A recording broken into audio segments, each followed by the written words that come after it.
The cloud is enabling dramatic changes in the way we live our lives. From the healthcare sector to the entertainment industry. The cloud allows small businesses to go global, developing countries to expand into new markets, and language barriers to fade.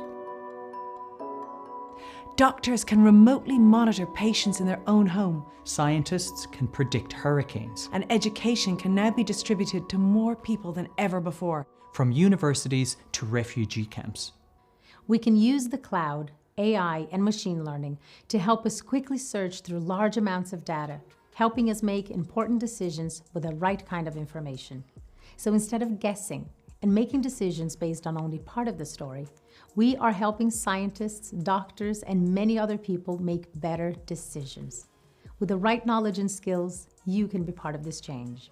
Cloud computing is rapidly expanding to all businesses, creating new career opportunities. Career opportunities in cloud computing cover a broad range of roles, from developers and architects to security professionals and data scientists. Given the constantly evolving nature of the cloud, working in the cloud requires continuously updating your knowledge and skills. However, maybe you don't have that specific university degree, the right certifications, and hands-on experience, or maybe the cost is just too high. For these reasons, Microsoft and Coursera have partnered to develop the first in a series of programs to prepare you for a career in the cloud. This program consists of 4 courses that will act as a bedrock of fundamental knowledge to prepare you for the AZ-900 certification exam. The AZ-900 certification is designed to give you the fundamental knowledge, skills, and confidence to begin your Azure certification journey. We've assembled a great team of instructors to prepare you for this journey. I'm Rachel. In Course 1, Introduction to Azure Core Concepts and Services, you'll learn the basics of cloud computing, its advantages, and how to determine whether Azure is the right solution for your business needs. You'll learn about several of the database and big data services that are available on Microsoft Azure. You'll also learn how to take advantage of several virtualization services in Azure Compute, which can help your applications scale out quickly and efficiently to meet increasing demands. Finally, you'll learn about the different storage and virtual network options available in Azure. I'm Barry. In Course 2, Azure Management Tools and Security Solutions, you'll learn about AI and software development tools and services from Microsoft Azure. You'll learn about monitoring and management tools and services from Azure. You'll then look at the serverless computing technology and Azure IoT service that best addresses different business scenarios. Finally, you'll learn how Azure can help you protect the workloads that you run, both in the cloud and in your on-premises data center. I'm Anita. In Course 3, Azure Services and Lifecycles, you'll learn how Azure Active Directory provides identity and access management. Then you'll learn how to make organizational decisions about your cloud environment by using the Cloud Adoption Framework for Azure.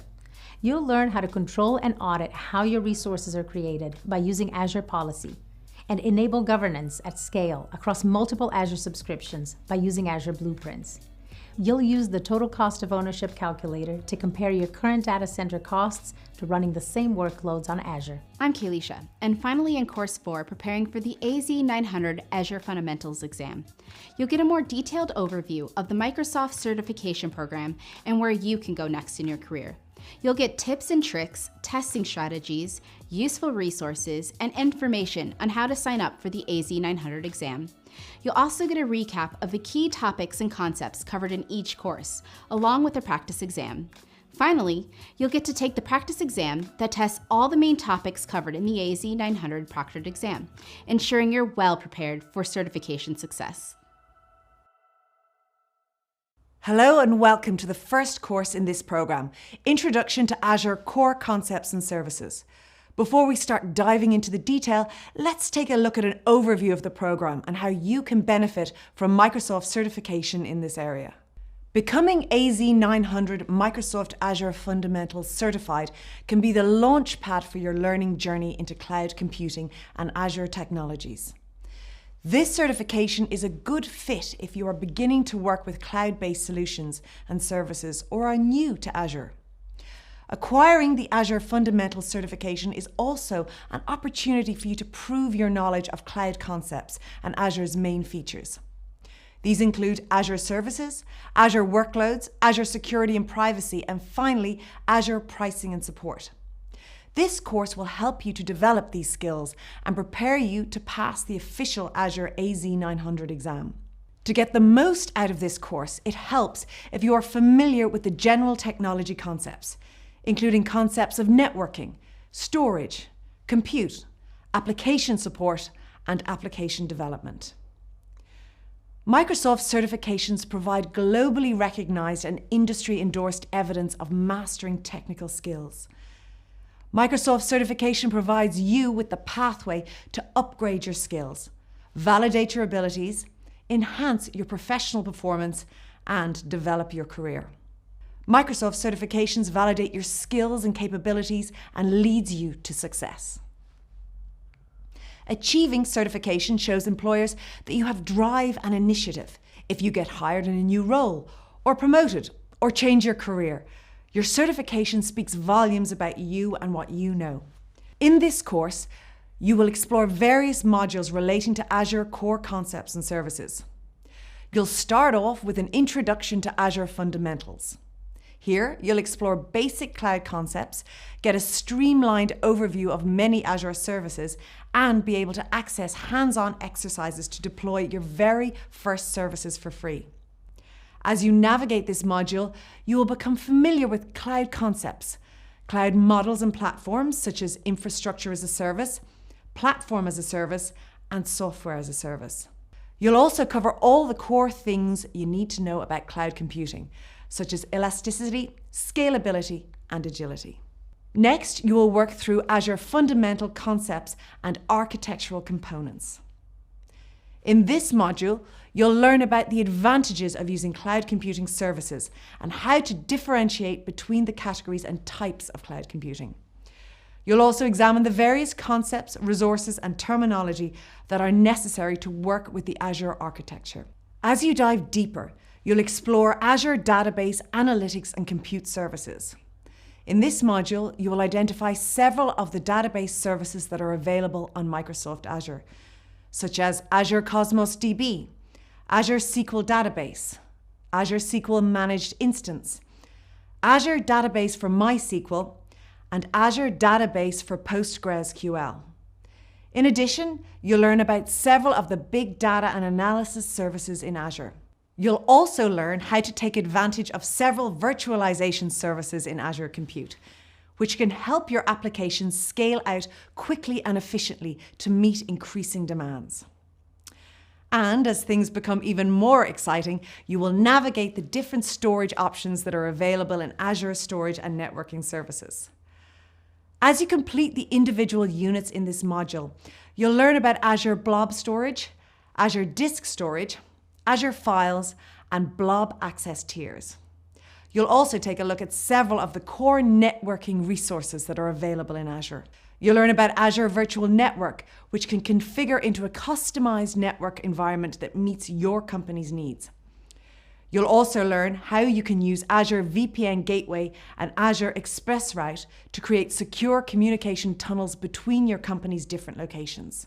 Throughout this course, you will have an opportunity to get your hands-on experience with Azure through interactive exercises, practice quizzes, and practice exams. The interactive exercises offer opportunities to practice and implement what you are learning. As an example, when you learn about creating a SQL database, you'll work in a temporary Azure environment called the Sandbox. The beauty about this is that you will be working with real technology, but in a controlled environment, which allows you to apply what you learn and at your own pace. As you explore the concepts and services that are available through Azure, you'll be given a case study to apply what you are learning to real-world examples. In the case study, you'll assume the role of an IT specialist and address the technology challenges of Tailwind Traders so that you can help them conduct business more efficiently. Using real-world examples helps you to reinforce concepts, prepare you for the exam, and gives you confidence in your approach. Now that you have a good idea of what you'll cover in this course, you can review what you'll learn through the modules in more detail. Good luck! Earning Microsoft certifications is a great option as it shows that you are keeping pace with today's technical roles and requirements. The AZ-900 Azure Fundamentals forms part of the fundamental level of the Azure journey. Each certification pathway starts with AZ-900 as the fundamental level, and although it is optional for those who have experience, it is recommended as a foundation for next level certifications. Depending on your goals, there are many certifications and certification paths to choose from. Let's look at a few examples so that you can get some ideas on how to build your career. John started his career in an IT support department at the help desk. He was brand new to cloud services. He decided to learn the fundamentals and then explore further opportunities. He enrolled for the AZ-900 exam as a starting point. These exams do not assume any prior knowledge, and this was a great place for him to get his feet wet. John's plan for his career was to become an Azure administrator. The Azure Administrator Certification, AZ-104, is an associate level certification. Candidates for the Azure Administrator Associate certification should have subject matter expertise implementing, managing, and monitoring an organization's Microsoft Azure environment. John successfully completed the AZ-900 examination and was promoted into an Azure support role. He went on to gain 6 months of experience administering his company's Azure environment. He needed this experience as a prerequisite to register for the Azure Administrator certification. Today, John is a successful Azure administrator. He keeps the Azure environment running and responds to daily business expectations. Letitia has always believed that it's important to upskill in a competitive work environment and has made plans to advance her existing career. She decided to add new credentials to her portfolio and to step beyond software development. She has more than 2 years' experience in her existing field and supports the solutions architect with her company's evolving Azure infrastructure. Letitia decided that she could achieve her goal by completing the developer certification. Developers implement applications and services by partnering with solution architects and customers. Responsibilities for this role include participating in all phases of cloud development, from requirements definition and design to development, deployment and maintenance, performance tuning and monitoring. Letitia started off with the AZ-900 exam as she believed this would be a good foundation for success. Letitia has become an Azure developer at her company and successfully completed the developer certification path, which includes Azure Fundamentals AZ-900 and Azure Developer Associate AZ-204. Jose lost his job during the COVID crisis. He had graduated with a bachelor's degree in history a few years ago. Jose gathered 2 years' experience as an Azure administrator, but he did not have any certification to validate his knowledge and skills. Jose has always wanted to be a DevOps engineer, and he decided that achieving certification would open new career opportunities for him. Jose was an ideal candidate for DevOps engineer certification, given the experience he had gathered as an Azure administrator. He completed the AZ-900 Fundamentals exam as a foundation for further studies and went on to successfully complete the DevOps engineer certification pathway. After certification, Jose was able to secure a role as an Azure administrator with a large company and will be considered for a DevOps engineer position in the near future. Microsoft DevOps professionals combine people, process, and technologies to continuously deliver valuable products and services that meet user needs and business objectives. Based on these scenarios, you can see that Microsoft provides you with the ability to start a specific certification path that matches your job role while providing you with the opportunity to improve your skills at the same time. There are different certification paths for you to choose from depending on your expertise and background. The certifications are structured into 3 expertise levels. The fundamental certifications are targeted towards those just starting out with the technologies covered or looking to change careers. The associate certifications are targeted towards professionals that already have at least 2 years of practical experience working with the technologies covered. The expert certifications are targeted towards professionals that have a minimum of 5 years advanced levels of practical experience and skills with the technologies covered. We have provided the link to the Microsoft certifications at the end of this lesson so that you can explore them in more detail. The Microsoft AZ-900 exam covers a basic understanding of cloud concepts, including core Azure services, security, privacy, compliance, and trust, as well as Azure pricing and support. You can expect between 40 to 60 questions in your Microsoft AZ-900 exam. There are different question types used during the exam, including case study, short answers, multiple choice, mark review, and drag and drop. The exam requires you to demonstrate high-level knowledge of the Azure cloud and its various service offerings across the following 6 domain areas. Describe cloud concepts. Describe core Azure services. Describe core solutions and management tools on Azure. Describe general security and network security features. Describe identity, governance, privacy, and compliance features. Describe Azure cost management and service level agreements. The percentages for each domain highlights the weighting of that section to the overall exam. The higher the percentage, the more questions that specific section of the exam will contain. At this point, you may be wondering if you will have access to the information that you'll need to successfully pass the Azure Fundamentals exam. The answer is yes. Each domain area is mapped to the Microsoft AZ-900 Azure Fundamentals Professional Certificate Program. Once you have successfully completed the courses in this specialization program, you will receive a notification that gives you an opportunity to unlock a discount certification voucher code. Once you have unlocked the code, you can use this to register and schedule the exam through Microsoft and Pearson VUE. The discount certification voucher code gives you 50% discount on the price that it costs to take the AZ-900 Microsoft certification exam.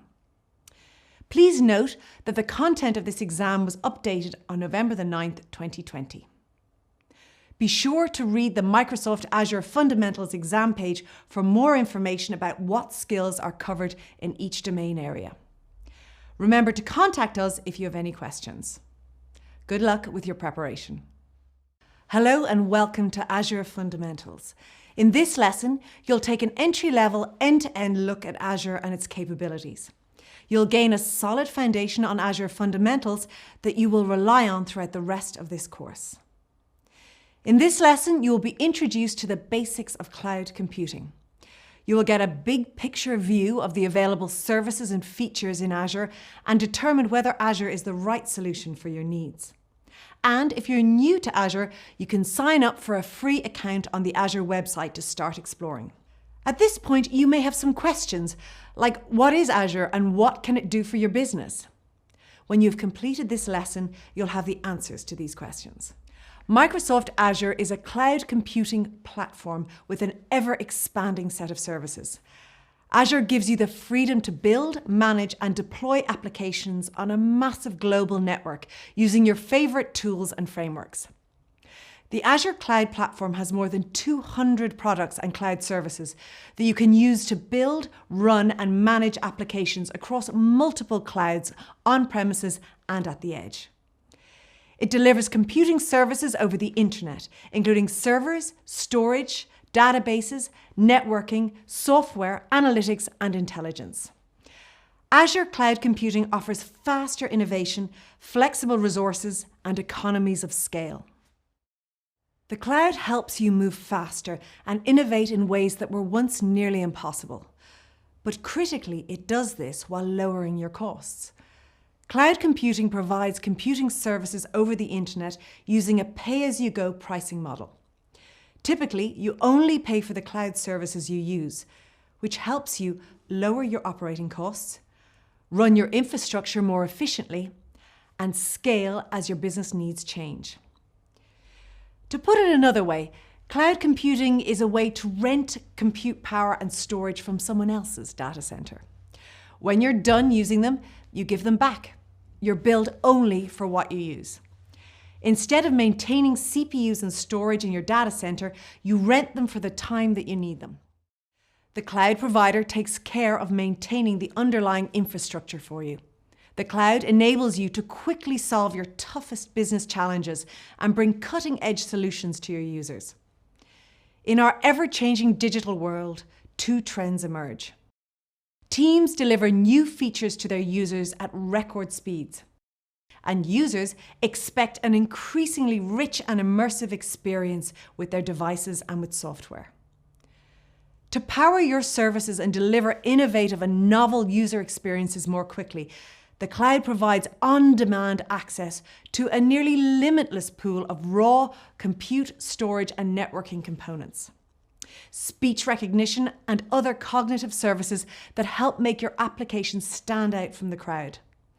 Analytics services that deliver telemetry data from your software and devices. You were briefly introduced to Azure at the beginning of this lesson. By the end of this video, you should be able to determine whether Azure is the right solution for your business needs. Azure runs business applications by providing global scale, consistency, and seamless integration with on-premises environments. With help from Azure, businesses have everything they need to build the next great solution. Let's explore several benefits that Azure offers. Azure offers businesses the option to be ready for the future. Continuous innovation from Microsoft supports development today and product visions for tomorrow. Build on your terms. You have choices. With a commitment to open source and support for all languages and frameworks, businesses can build how they want and deploy where they want to. Operate hybrid seamlessly. They can integrate and manage their environments with tools and services designed for a hybrid cloud solution. Trust your cloud. Get security from the ground up, backed by a team of experts, and proactive compliance trusted by enterprises, governments, and startups. Now that you have an overview of some of the benefits Azure offers, let's take a look at what you can do with Azure. Many teams start exploring the cloud by moving their existing applications to virtual machines that run in Azure.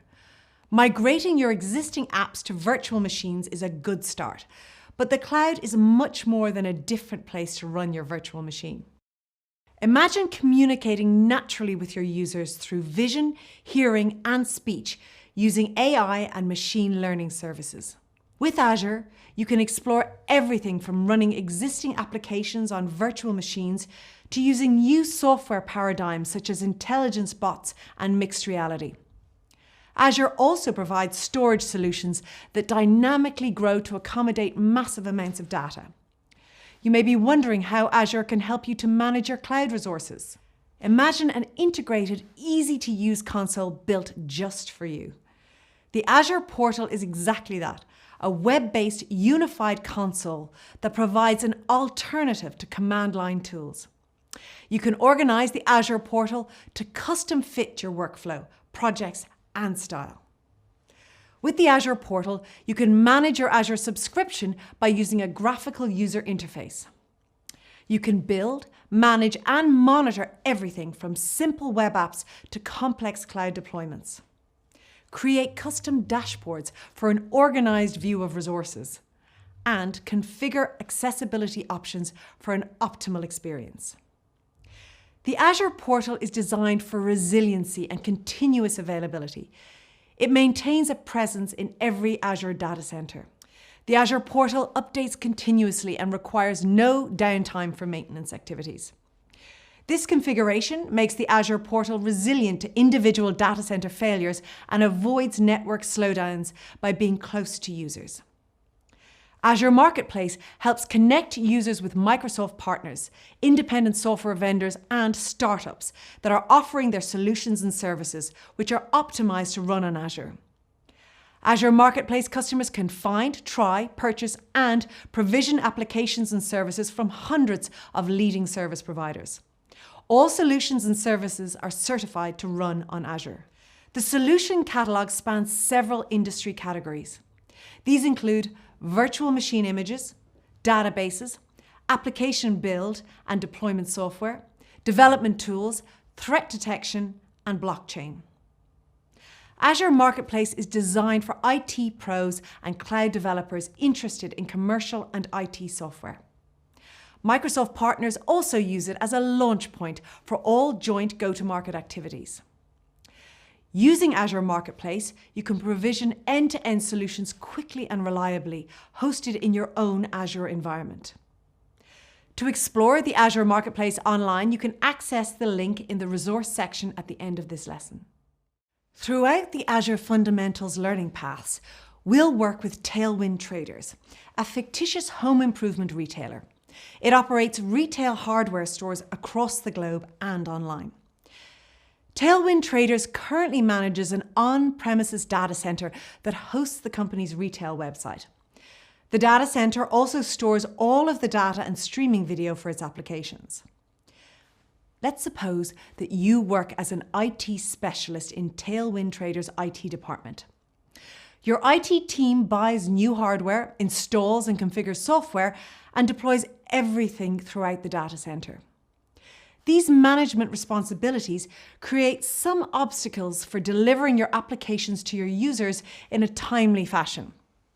As an IT professional, you realize it would be advantageous to have servers, storage, databases, and other services immediately available when you develop and deploy applications.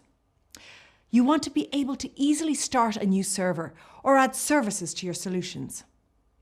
Throughout this course, you'll learn about some of the cloud-based services that Tailwind Traders can use to address its technology challenges. With that in mind, the services that are available through Azure can help Tailwind Traders conduct its business more efficiently. As you complete the various modules in the Azure Fundamentals learning paths, we'll analyze the challenges that Tailwind Traders is facing. You'll see how you can use Azure services to address each of the issues as they arise. After you've completed each of the modules, the knowledge that you gained from resolving the hypothetical challenges that the fictional Tailwind Traders company encountered should benefit you in your real-world environments. Hello and welcome to Azure Fundamental Concepts and Architectural Components. In this module, you'll learn about the main concepts of cloud computing and how Azure implements these concepts. We will also see in our case study how Tailwind Traders can benefit from migrating to a cloud computing environment. More specifically, after completing this lesson, you will identify benefits and considerations of using cloud services. You will describe the differences between categories of cloud services, and you will describe the differences between types of cloud computing. So let's dive right into our case study. You work in the IT department for Tailwind Traders, which has decided to migrate its applications and data to Microsoft Azure. You're aware that cloud computing will save your company time and money by migrating from your existing on-premises physical hardware to a cloud solution. With this new solution, you'll only need to pay for the resources and computing time that you use. However, some of the cloud computing concepts are new to many members of your IT staff. They've been asking some specific questions about what cloud computing can do for them. For example, the team that manages Tailwind Traders' website wants to know how Azure improves the site's availability and scalability. The team that handles the deployment of new hardware is curious to see how cloud computing can make their deployment processes faster. In addition, your developer team wants to learn about the different options available to them as they are designing new applications. For example, is there a way to run their applications in a hybrid configuration, where part of their application runs on-premises and the rest of the application runs in the cloud? There are several benefits that a cloud environment has over a physical environment. For example, cloud-based applications employ a myriad of related strategies. High availability. Depending on the service level agreement that you choose, your cloud-based applications can provide a continuous user experience with no apparent downtime, even when things go wrong. Scalability. Applications in the cloud can be scaled in two ways. Vertically, computing capacity can be increased by adding RAM or CPUs to a virtual machine. Horizontally, computing capacity can be increased by adding instances of a resource, such as adding more virtual machines to your configuration. Elasticity. Cloud-based applications can be configured to take advantage of auto-scaling, so your applications will always have the resources they need. Agility.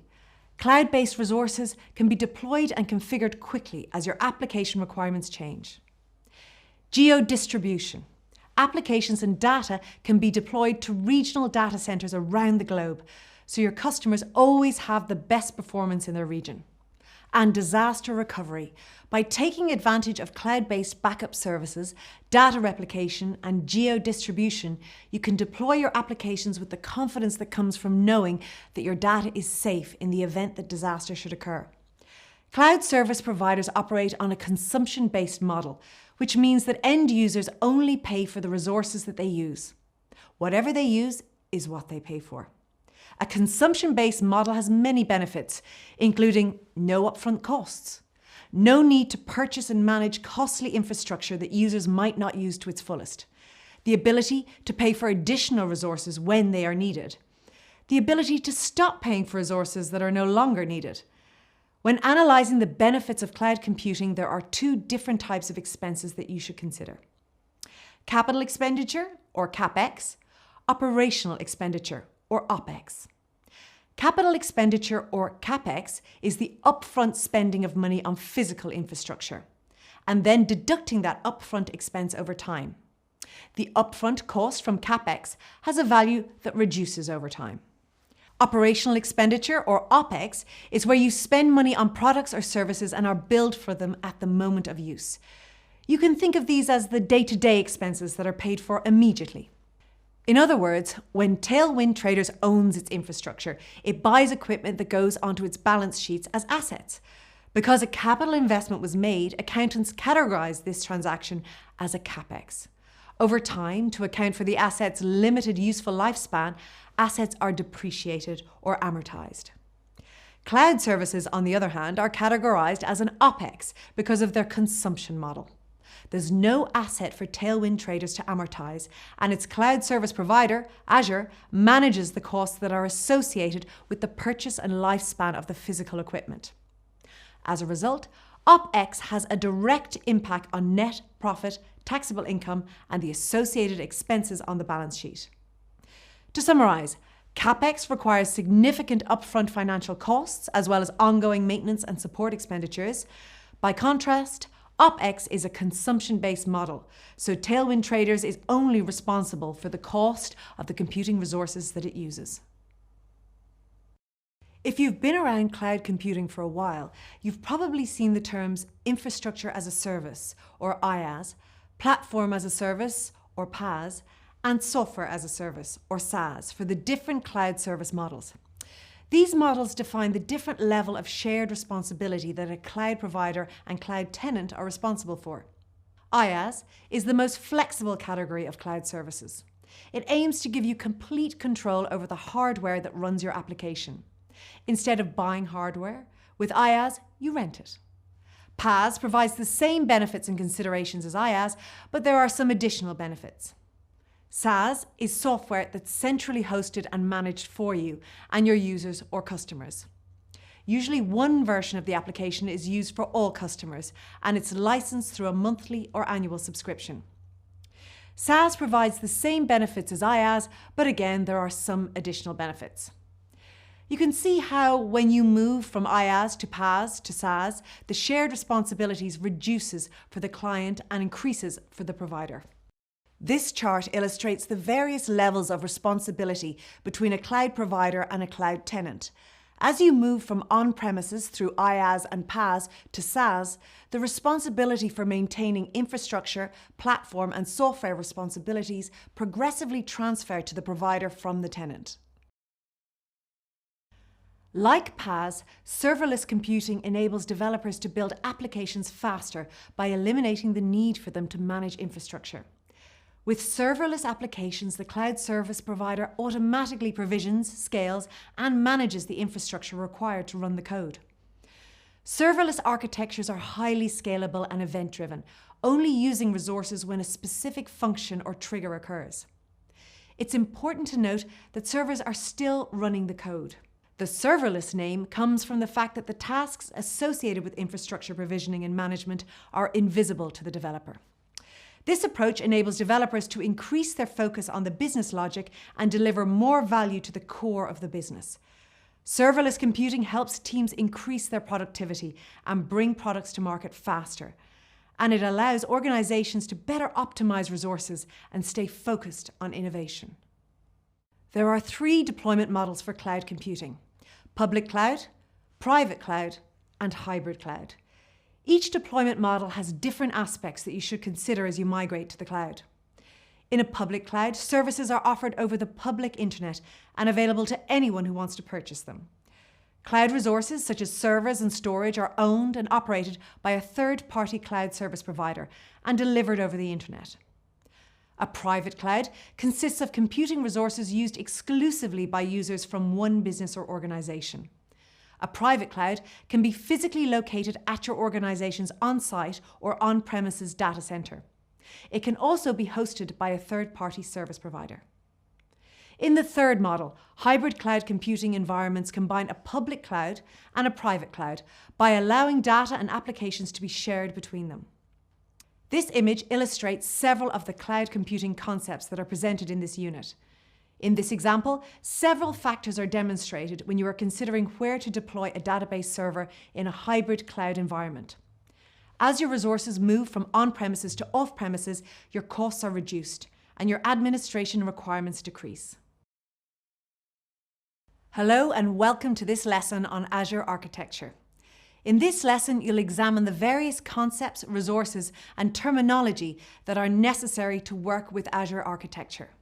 After completing this lesson, you'll be able to describe the benefits and usage of Azure subscriptions and management groups, Azure resources, resource groups, and Azure Resource Manager, Azure regions, region pairs, and availability zones.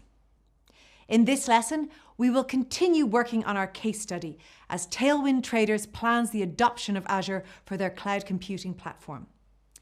Let's say that you work as a developer for Tailwind Traders, a successful hardware manufacturing company. Your company's Chief Technology Officer recently decided to adopt Azure as the cloud computing platform. You're currently in the planning stages for the migration. Before you begin the migration process, you decide to study Azure concepts, resources, and terminology to ensure your migration is a success. So let's dive right into our case study. As part of your research for Tailwind Traders, you need to learn the organizing structure for resources in Azure, which has 4 levels: resources, resource groups, subscriptions, and management groups. Having seen the top-down hierarchy of organization, let's describe each of those levels from the bottom up. Resources. Resources are instances of services that you create like virtual machines, storage, or SQL databases. Resource groups. Resources are combined into resource groups, which act as a logical container into which Azure resources like web apps, databases, and storage accounts are deployed and managed. Subscriptions. A subscription groups together user accounts and the resources that have been created by those user accounts. For each subscription, there are limits or quotas on the amount of resources that you can create and use.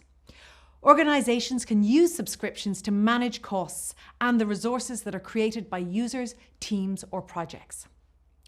Management groups. These groups help you manage access, policy, and compliance for multiple subscriptions. All subscriptions in a management group automatically inherit the conditions applied to the management group. You'll examine each of these 4 organizational levels in detail.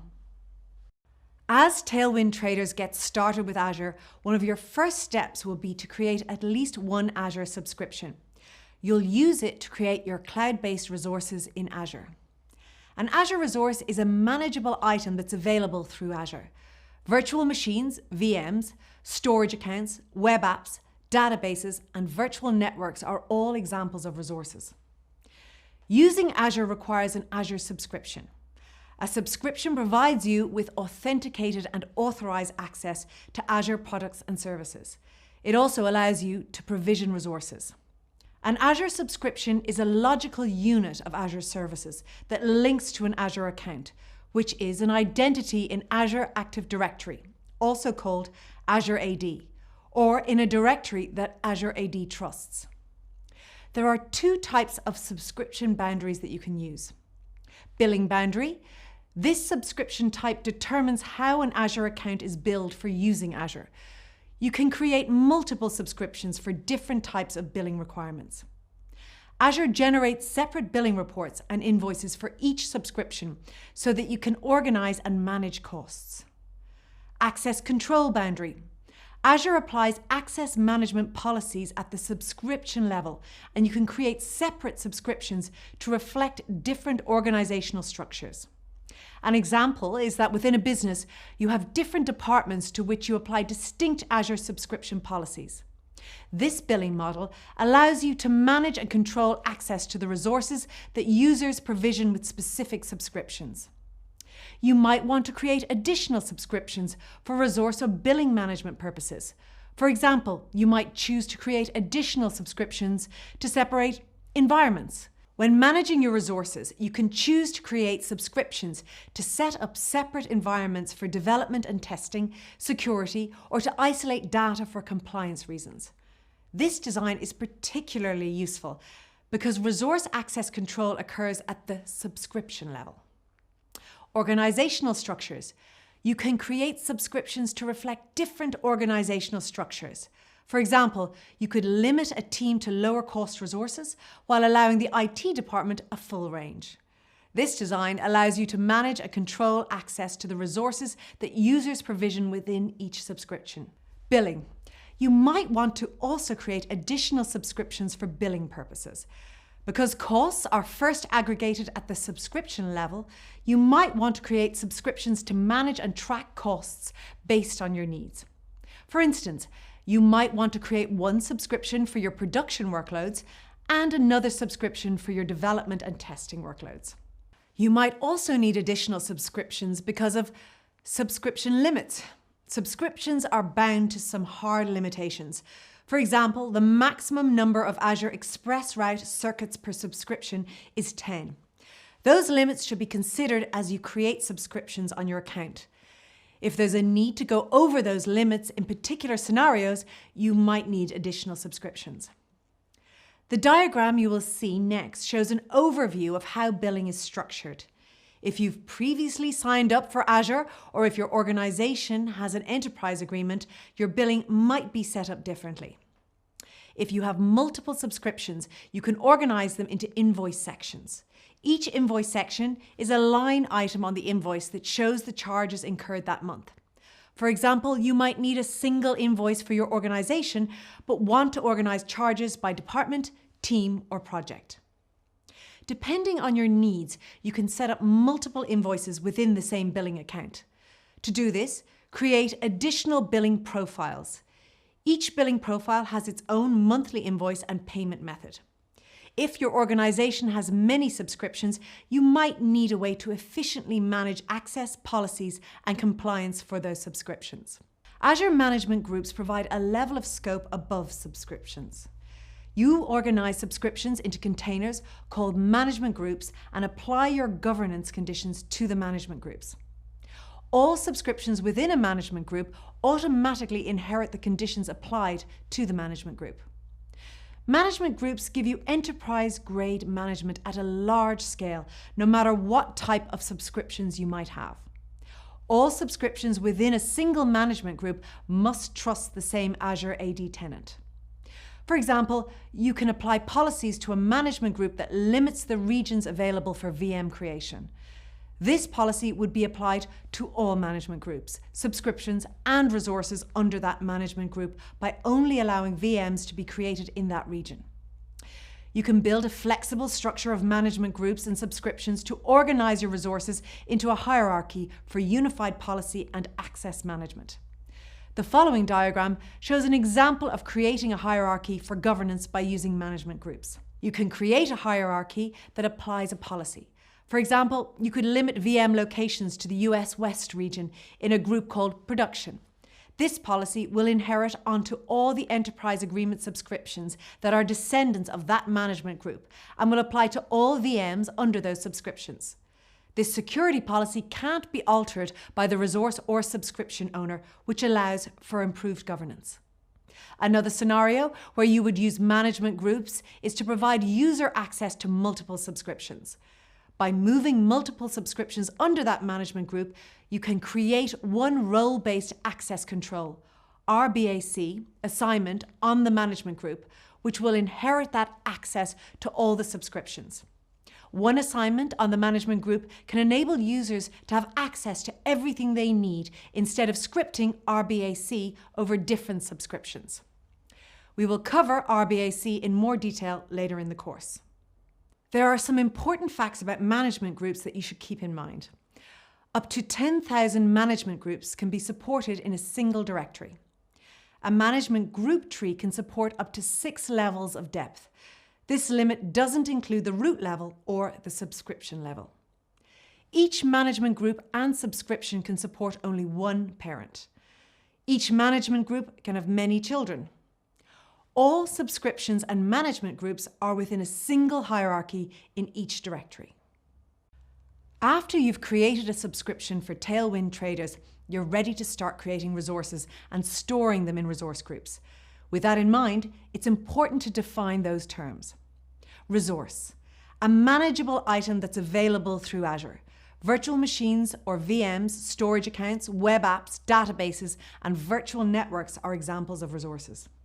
Resource group, a container that holds related resources for an Azure solution. The resource group includes resources that you want to manage as a group. You decide which resources belong in a resource group based on what makes the most sense for your organization. Resource groups are a fundamental element of the Azure platform. A resource group is a logical container for resources deployed on Azure. These resources are anything you create in an Azure subscription, like VMs, Azure Application Gateway instances, and Azure Cosmos DB instances. All resources must be in a resource group, and a resource can only be a member of a single resource group. Many resources can be moved between resource groups, with some services having specific limitations or requirements to move. Resource groups can't be nested. Before any resource can be provisioned, you need a resource group for it to be placed in. Resource groups exist to help manage and organize your Azure resources. By placing resources of similar usage, type, or location in a resource group, you can provide order and organization to resources you create in Azure. Logical grouping is the aspect that you're most interested in here because resources can become disordered. It is a good idea to organize your resources by life cycle in non-production environments. If you delete a resource group, all resources contained within it are also deleted. Organizing resources by life cycle can be useful in non-production environments where you might try an experiment and then dispose of it. Resource groups make it easy to remove a set of resources all at once. You can also apply permissions to ease administration and limit access. Resource groups are also a scope for applying role-based access control permissions. By applying RBAC permissions to a resource group, you can ease administration and limit access to allow only what's needed. Azure Resource Manager, commonly referred to as ARM, is the deployment and management service for Azure. It provides a management layer that enables you to create, update, and delete resources in your Azure account.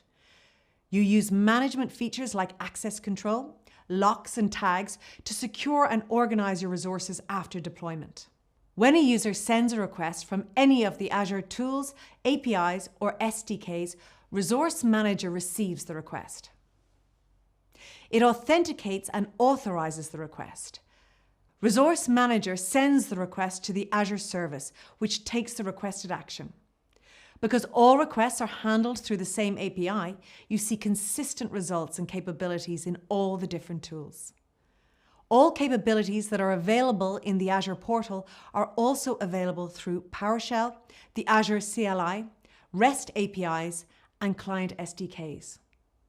Functionality initially released through APIs will be represented in the portal within 180 days of initial release. Azure Resource Manager brings many benefits. With ARM, you can manage your infrastructure through declarative templates rather than scripts. An ARM template is a JSON file that defines what you want to deploy to Azure. Deploy, manage, and monitor all the resources for your solution as a group, rather than handling these resources individually. Redeploy your solution throughout the development lifecycle and have confidence your resources are deployed in a consistent state. Define the dependencies between resources so they're deployed in the correct order. Apply access control to all services because RBAC is natively integrated into the management platform. Apply tags to resources to logically organize all the resources in your subscription. Clarify your organization's billing by viewing costs for a group of resources that share the same tag. By now, you should have learned about Azure resources and resource groups. Resources are created in regions, which are different geographical locations around the globe that contain Azure data centers. Azure is made up of data centers located around the globe. When you use a service or create a resource, such as a SQL database or virtual machine, you're using physical equipment in one or more of these locations. These specific data centers aren't exposed to users directly. Instead, Azure organizes them into regions.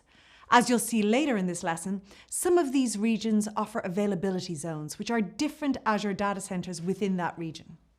A region is a geographical area on the planet that contains at least one, but potentially multiple data centers that are nearby and networked together with a low latency network. Azure intelligently assigns and controls the resources within each region to ensure workloads are appropriately balanced. When you deploy a resource in Azure, you'll often need to choose the region where you want your resource deployed. It's important to note that some services or VM features are only available in certain regions, such as specific VM sizes or storage types.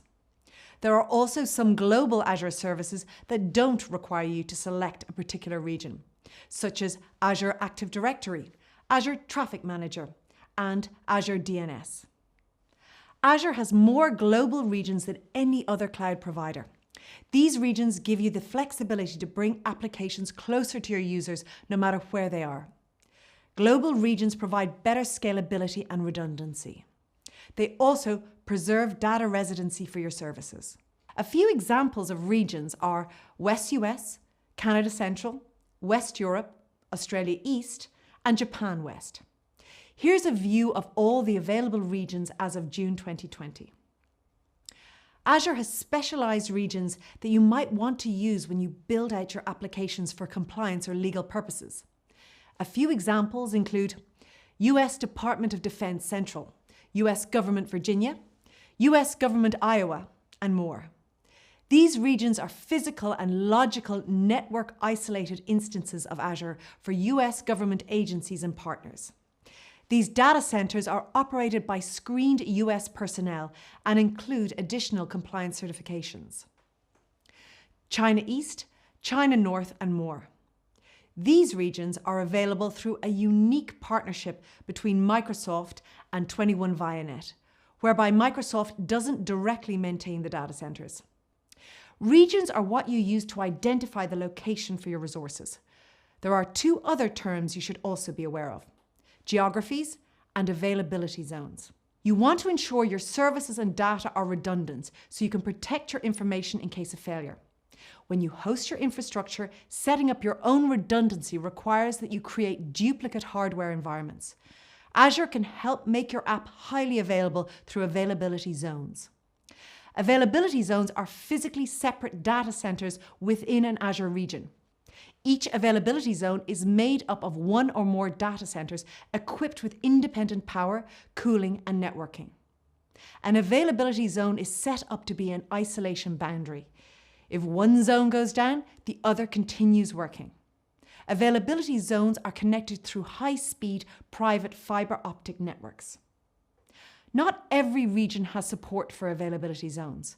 For an updated list, check your documentation for Azure services that support availability zones. You can use availability zones to run mission-critical applications and build high availability into your application architecture by co-locating your compute, storage, networking, and data resources within a zone and replicating in other zones. Keep in mind that there could be a cost to duplicating your services and transferring data between zones. Availability zones are primarily for VMs, managed disks, load balancers, and SQL databases. Azure services that support availability zones fall into two categories. Zonal services, You pin the resource to a specific zone. For example, VMs, managed disks, and IP addresses. Zone redundant services. The platform replicates automatically across zones.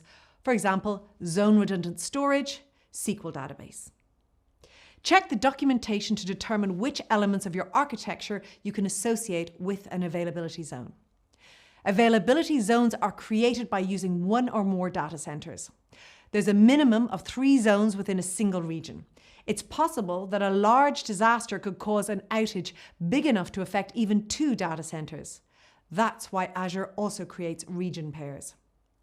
Each Azure region is always paired with another region within the same geography, such as US, Europe, or Asia, at least 300 miles away.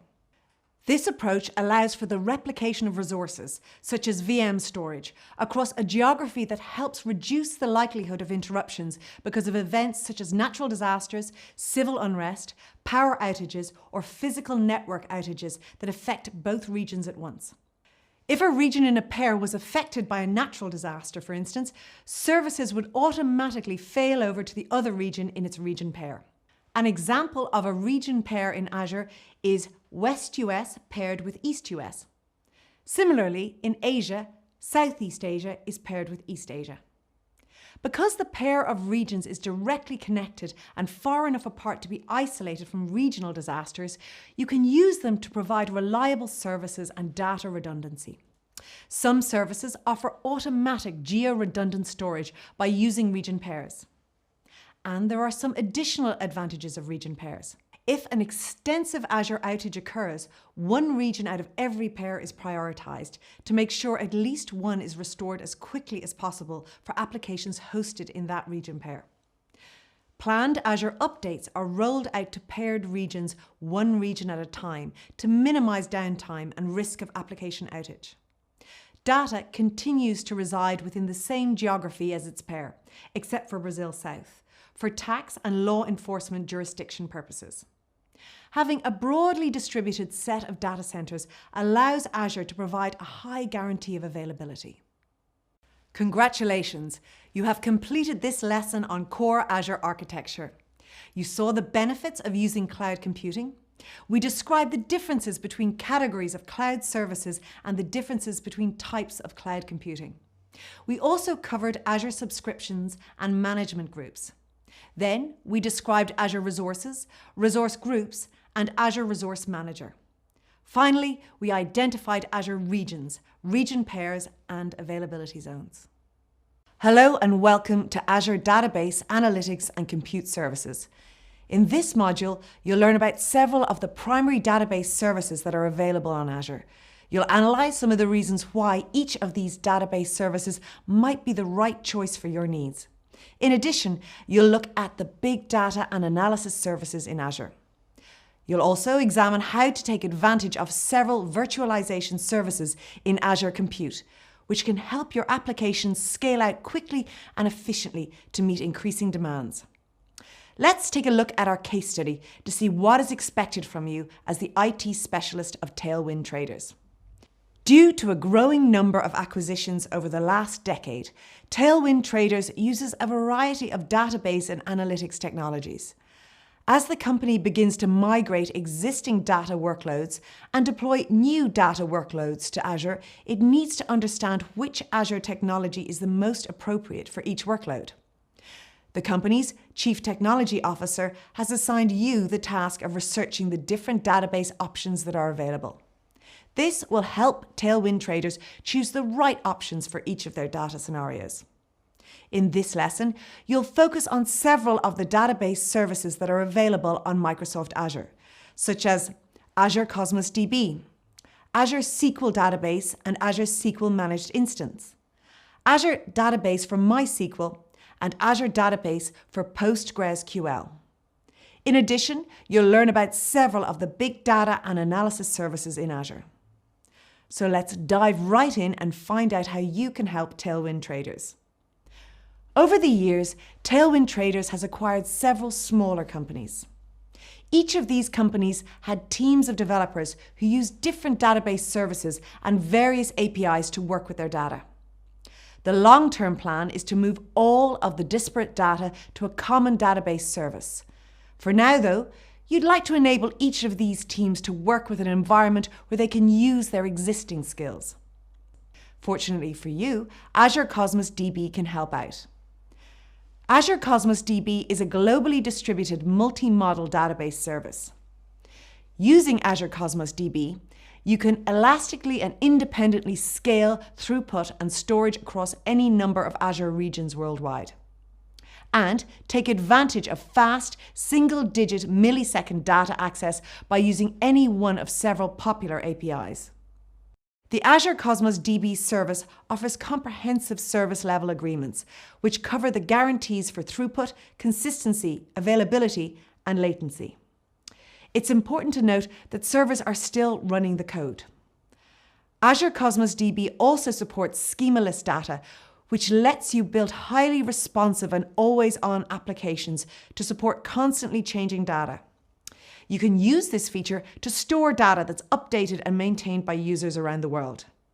Now, let's take a look at an example of how Tailwind Traders use Azure Cosmos DB. Tailwind Traders provides a public training portal that is used by customers across the globe to learn about the different tools that Tailwind Traders creates. Tailwind Traders developers maintain and update the data. This image shows a sample Azure Cosmos DB database that's used to store data for the Tailwind Traders training portal website. At the lowest level, Azure Cosmos DB stores data in Atom Record Sequence, ARS format. The data is then abstracted and projected as an API, which you specify when you're creating your database. Your choices include SQL, MongoDB, Cassandra, Tables, and Gremlin. Now, let's take a look at some of the key benefits you can provide to the CTO at Tailwind Traders. Azure Cosmos DB is a flexible database that provides guaranteed single-digit milliseconds response times and 99.999% availability backed by comprehensive SLAs. Elastic and independent scale throughput and storage on demand, access to multiple data models and APIs for working with your data, and the ability to globally distribute your data and build highly responsive applications. In this session, you will explore Azure SQL Database as a possible solution for Tailwind Traders. So, what is Azure SQL Database? Azure SQL Database is a relational database based on the latest stable version of the Microsoft SQL Server database engine. Azure SQL Database provides you with a high-performance, reliable, fully managed and secure database. You can use it to build data-driven applications and websites in the programming language of your choice without needing to manage infrastructure. Let's take a look at some of the features provided by Azure SQL Database. Azure SQL Database is a platform as a service, PaaS database engine. It handles most of the database management functions, such as upgrading, patching, backups, and monitoring without user involvement. SQL Database also provides 99.99% availability. With Azure SQL Database, you can create a highly available and high-performance data storage layer for the applications and solutions in Azure. Microsoft handles all updates to the SQL and operating system code. You don't have to manage the underlying infrastructure. In a nutshell, Azure SQL Database is a fully managed service that has built-in high availability, backups, and other common maintenance operations. The PaaS capabilities that are built into SQL Database enable you to focus on the domain-specific database administration and optimization activities that are critical for your business. Azure SQL Database can be the right choice for a variety of modern cloud applications because it enables you to process both relational data and non-relational structures such as graphs, JSON, spatial, and XML. You can also use advanced query processing features such as high-performance in-memory technologies and intelligent query processing. In fact, the newest capabilities of SQL Server are released first to SQL Database and then to SQL Server itself. You get the newest SQL Server capabilities with no overhead for updates or upgrades, tested across millions of databases. Tailwind Traders currently uses several on-premises servers running SQL Server, which provide data storage for your public-facing website. For example, customer data, order history, and product catalogs. In addition, your on-premises servers running SQL Server also provide data storage for your internal-only training portal website. Tailwind Traders uses the website for new employee training materials, such as study materials, certification details, and training transcripts. This image illustrates the types of data that Tailwind Traders might store in the Azure SQL Database training portal website. You can migrate your existing SQL Server databases with minimal downtime by using the Azure Database Migration Service. After you assess and resolve any remediation required, you're ready to begin the migration process. The Azure Database Migration Service performs all of the required steps. You just change the connection string in your apps. Azure SQL Managed Instance is a scalable cloud data service that provides the broadest SQL Server database engine compatibility with all the benefits of a fully managed platform as a service. Depending on your scenario, Azure SQL Managed Instance might offer more options for your database needs. Like Azure SQL Database, Azure SQL Managed Instance is a platform as a service database engine, which means that your company will be able to take advantage of the best features of moving your data to the cloud in a fully managed environment. Let's take a look at an example of the benefits for Tailwind Traders. Using a fully managed environment, Tailwind Traders will no longer need to purchase and manage expensive hardware, and won't have to maintain the additional overheads of managing on-premises infrastructure. On the other hand, Tailwind Traders will benefit from the quick provisioning and service scaling features of Azure, together with automated patching and version upgrades. In addition, Tailwind Traders can rest assured that their data will always be there when they need it through built-in high availability features and a 99.99% uptime service level agreement. They'll also be able to protect their data with automated backups and a configurable backup retention period. Azure SQL Database and Azure SQL Managed Instance offer many of the same features. However, Azure SQL Managed Instance provides several options that might not be available to Azure SQL Database. In this example, Tailwind Traders currently uses several on-premises servers running SQL Server, and they would like to migrate their existing databases to a SQL database running in the cloud. However, several of their databases use Cyrillic characters for collation. In this scenario, Tailwind Traders should migrate their databases to an Azure SQL Managed Instance. One of the features of Azure SQL Managed Instance is that server-level collation can be specified when the instance is created. On the other hand, Azure SQL Database only uses the default SQL_Latin1_General_CP1_CI_AS server collation. It's important to note that although you can change server-level collation in SQL Managed Instance, it cannot be changed once the instance has been created. Azure SQL Managed Instance makes it easy to migrate your on-premises data on SQL Server to the cloud using the Azure Database Migration Service, DMS, or native backup and restore. This image illustrates the migration process flow. Let's go through this. After you've discovered all of the features that your company uses, you need to assess which on-premises SQL Server instances you can migrate to Azure SQL Managed Instance to see if you have any blocking issues. Once you have resolved any issues, you can migrate your data, then cut over from your on-premises SQL Server to your Azure SQL Managed Instance by changing the connection string in your applications. As part of your planning for your migration strategy, the different teams at Tailwind Traders have been researching the available service offerings that Azure provides.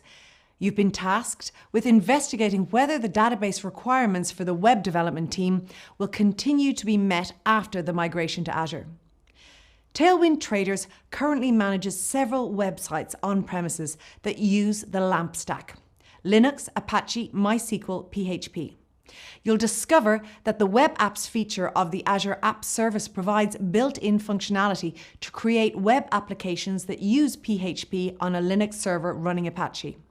Now, let's explore Azure Database for MySQL.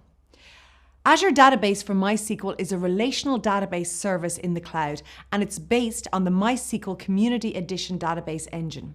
With it, you have a 99.99% availability service level agreement from Azure, powered by a global network of Microsoft managed data centers. This helps keep your app running 24/7. With every Azure Database for MySQL server, you take advantage of built-in security, fault tolerance, and data protection that you would otherwise have to buy or design, build, and manage. With Azure Database for MySQL, you can use point-in-time restore to recover a server to an earlier state as far back as 35 days. Azure Database for MySQL delivers built-in high availability with no additional cost, predictable performance, and inclusive pay-as-you-go pricing. Scale as needed within seconds, ability to protect sensitive data at rest and in motion, automatic backups, and enterprise-grade security and compliance. These capabilities require almost no administration, and all are provided at no additional cost. They allow you to focus on rapid app development and accelerating your time to market rather than having to manage virtual machines and infrastructure. In addition, you can migrate your existing MySQL databases with minimal downtime by using the Azure Database Migration Service. After you've completed your migration, you can continue to develop your application with the open source tools and platform of your choice. You don't have to learn new skills. Azure Database for MySQL offers several service tiers, and each tier provides different performance and capabilities to support lightweight to heavyweight database workloads. You can build your first app on a small database for a few dollars a month and then adjust the scale to meet the needs of your solution. Dynamic scalability enables your database to transparently respond to rapidly changing resource requirements. You only pay for the resources you need and only when you need them. Now that you've explored the Azure Database for MySQL, let's go through some of the key findings in your investigation. By using Azure Database MySQL, Tailwind Traders will be able to focus on rapid app development and accelerating time to market rather than having to manage virtual machines and infrastructure. Develop applications with the open source tools using a platform of their choice. Deliver with speed and efficiency without having to learn new skills. Use built-in features such as automated patching, high availability, automated backups, elastic scaling, enterprise-grade security, compliance and governance, monitoring and alerting. And pay only for what is used with options to scale up or scale out for greater control with no interruption. As part of its overall data strategy, Tailwind Traders has been using PostgreSQL for several years. You and your team probably already know the benefits of PostgreSQL. Part of your migration is to use Azure Database for PostgreSQL, and you want to make sure that you'll have access to the same benefits as your on-premises server before moving to the cloud. Let's take a closer look at Azure Database for PostgreSQL. Azure Database for PostgreSQL is a relational database service in the cloud. The server software is based on the community version of the open source PostgreSQL database engine. Your familiarity with tools and expertise with PostgreSQL is applicable when you're using Azure Database for PostgreSQL. Let's discuss the key benefits of Azure Database for PostgreSQL. Azure Database for PostgreSQL delivers the following benefits. Built-in high availability compared to on-premises resources. There's no additional configuration, replication, or cost required to make sure your applications are always available. Simple and flexible pricing. You have predictable performance based on a selected pricing tier choice that includes software patching, automatic backups, monitoring, and security. Scale up or down as needed within seconds. You can scale, compute, or storage independently as needed to make sure you adapt your service to match usage. Adjustable automatic backups and point-in-time restore for up to 35 days. And enterprise-grade security and compliance to protect sensitive data at rest and in motion. This security covers data encryption on disk and SSL encryption between client and server communication. Azure Database for PostgreSQL is available in two deployment options, single server and hyperscale, CIDS. First, let's take a look at the single server option capabilities. The single server option delivers built-in high availability with no additional cost and a 99.99% uptime service level agreement. Predictable performance and inclusive pay-as-you-go pricing. Vertical scale is needed within seconds. Enterprise-grade security and compliance. Monitoring and alerting to assess your server.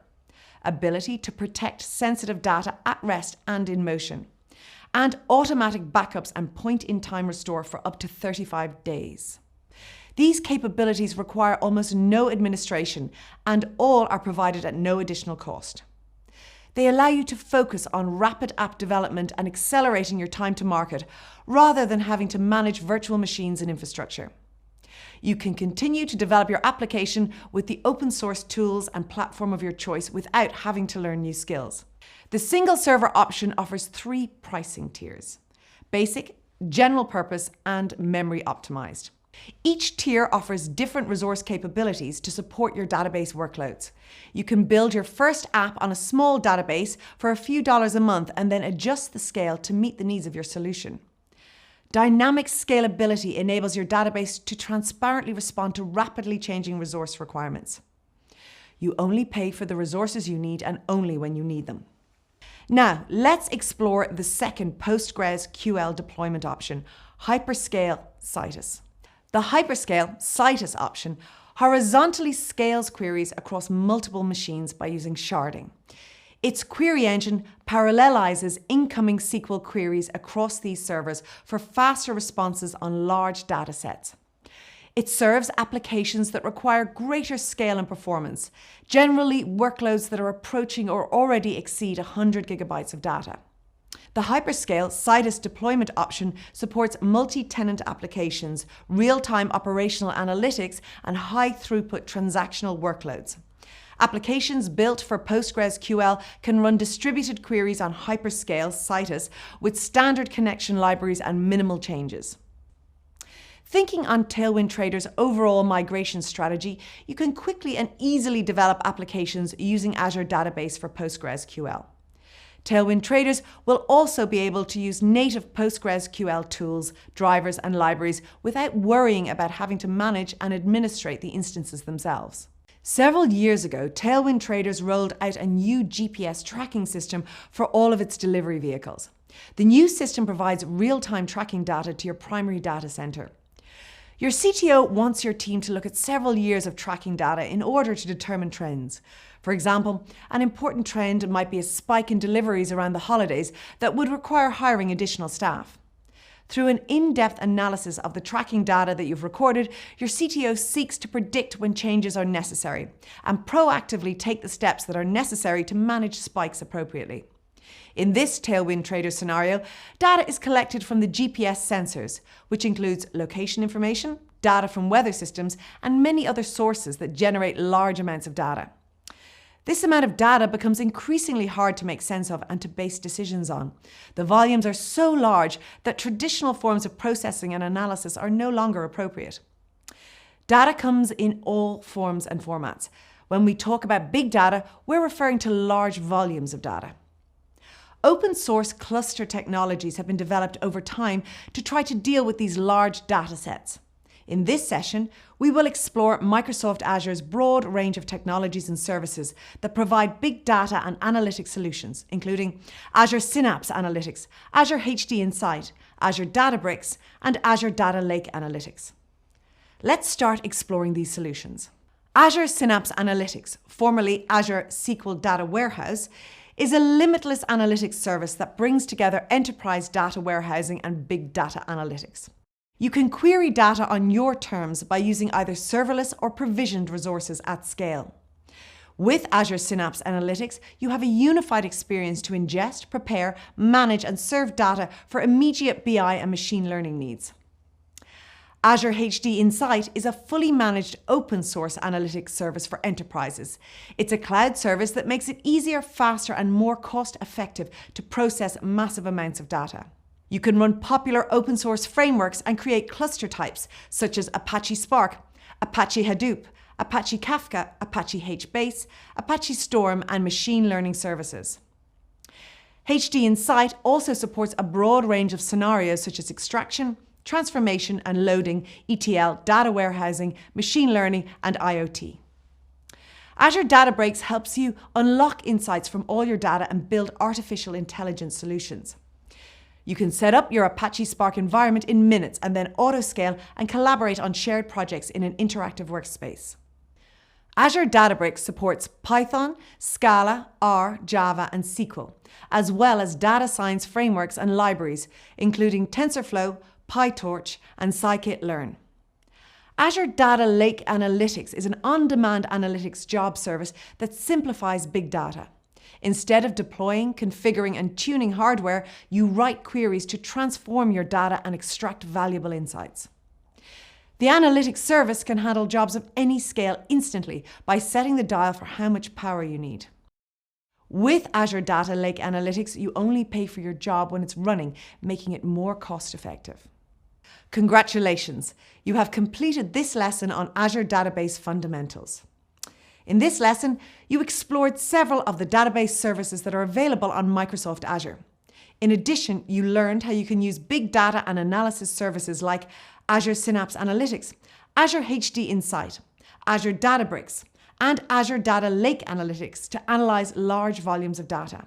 By now, you should be able to describe the benefits and usage of Azure Cosmos DB, Azure SQL Database and SQL Managed Instance, Azure Database for MySQL and PostgreSQL, and Azure Synapse Analytics, HD Insight, and Azure Databricks. Hello and welcome back. In this lesson, you'll learn how to take advantage of several virtualization services in Azure Compute, which can help your applications scale out quickly and efficiently to meet increasing demands. Now, let's take a look at our case study. Imagine that you work as a development lead at Tailwind Traders, a company that specializes in hardware manufacturing. Your management team tells you that the company's website has been having a difficult time keeping up with the application demands. The team wants you to investigate a solution. The front-end web servers are operating near capacity during peak periods of the day, and you need to get a solution in place quickly. But there's a problem. You don't have any free servers to scale out your application. You could ask to buy new equipment, but your department's budget is tight. You want to make a good impression with leadership, but you don't know how many servers are necessary for this project, and you don't want to buy more hardware than you need. Even if you are able to procure several servers, you'd need to invest a lot of time to set them up and install software. Ideally, you'd obtain the resources you need to do the work without too much administration and configure them to do the work. You'd also pay only for the compute resources you need while you're using them. This is the ideal scenario for Tailwind Traders, and you can do this in Azure. Using Azure, you can create compute resources, configure them to do the work that's needed, and pay for only what you use. By the end of this lesson, you will be able to describe the benefits and usage of Azure Virtual Machines, Azure App Service, Azure Container Instances, Azure Kubernetes Service, Azure Functions, and Windows Virtual Desktop. Let's start this session by looking at an overview of Azure Compute. Azure Compute is an on-demand computing service for running cloud-based applications.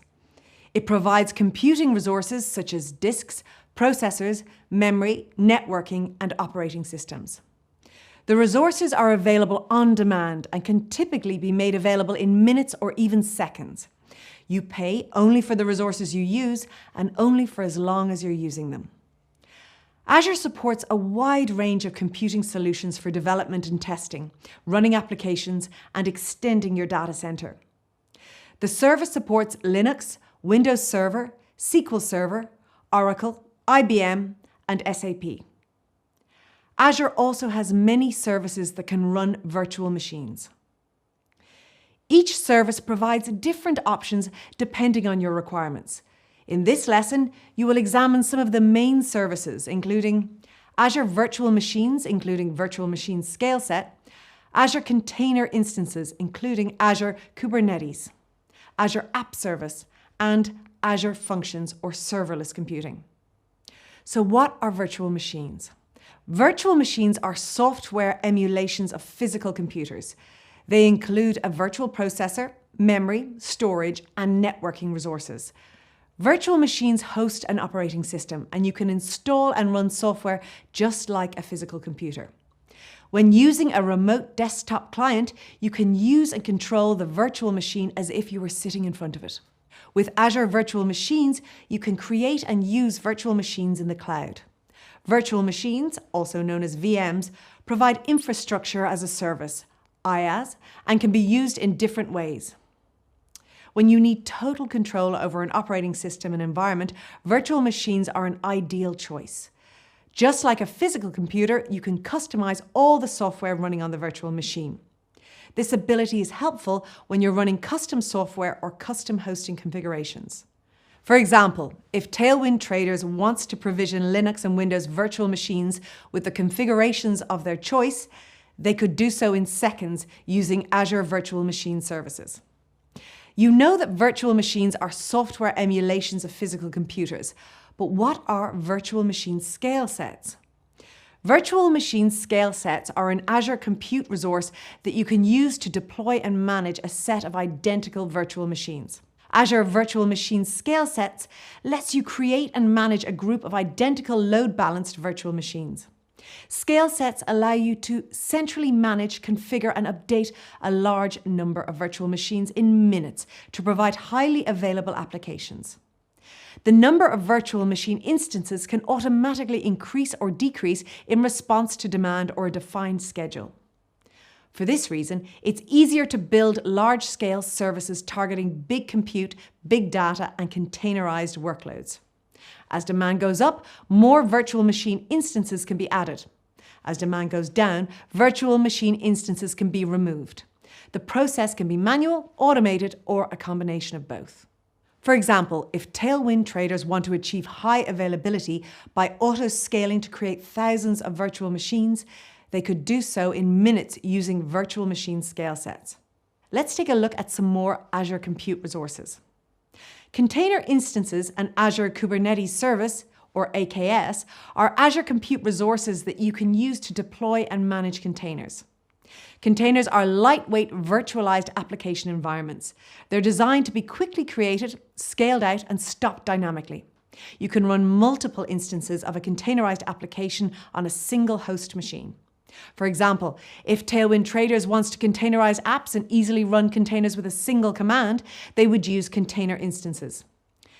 Azure Kubernetes Service is also ideal to simplify the deployment, management, and operations of Kubernetes. You have learned that Azure Virtual Machines provide infrastructure as a service, or IaaS.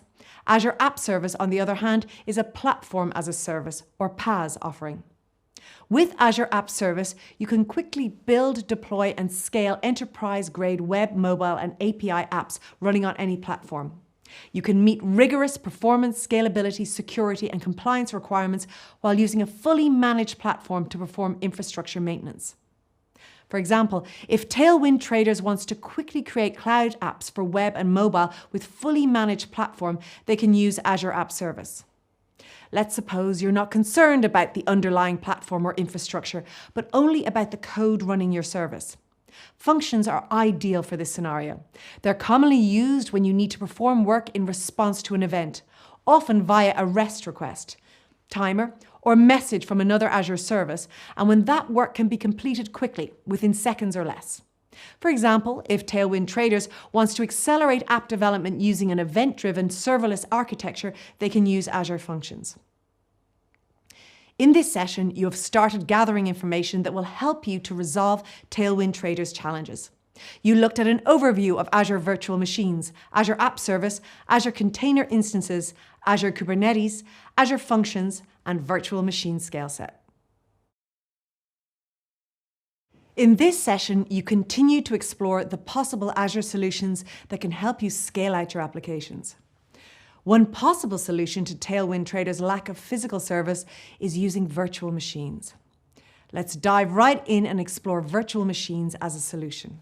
With Azure Virtual Machines, you can create and use virtual machines in the cloud. Virtual machines provide infrastructure as a service in the form of a virtualized server and can be used in many ways. Just like a physical computer, you can customize all of the software running on the virtual machines. Virtual machines are an ideal choice when you need total control over the operating system, the ability to run custom software, and to use custom hosting configurations. An Azure virtual machine gives you the flexibility of virtualization without having to buy and maintain the physical hardware that runs the virtual machine. You still need to configure, update, and maintain the software that runs on the virtual machine. You can create and provision a virtual machine in minutes when you select a pre-configured virtual machine image. Selecting an image is one of the most important decisions you'll make when you create a virtual machine. An image is a template used to create a virtual machine.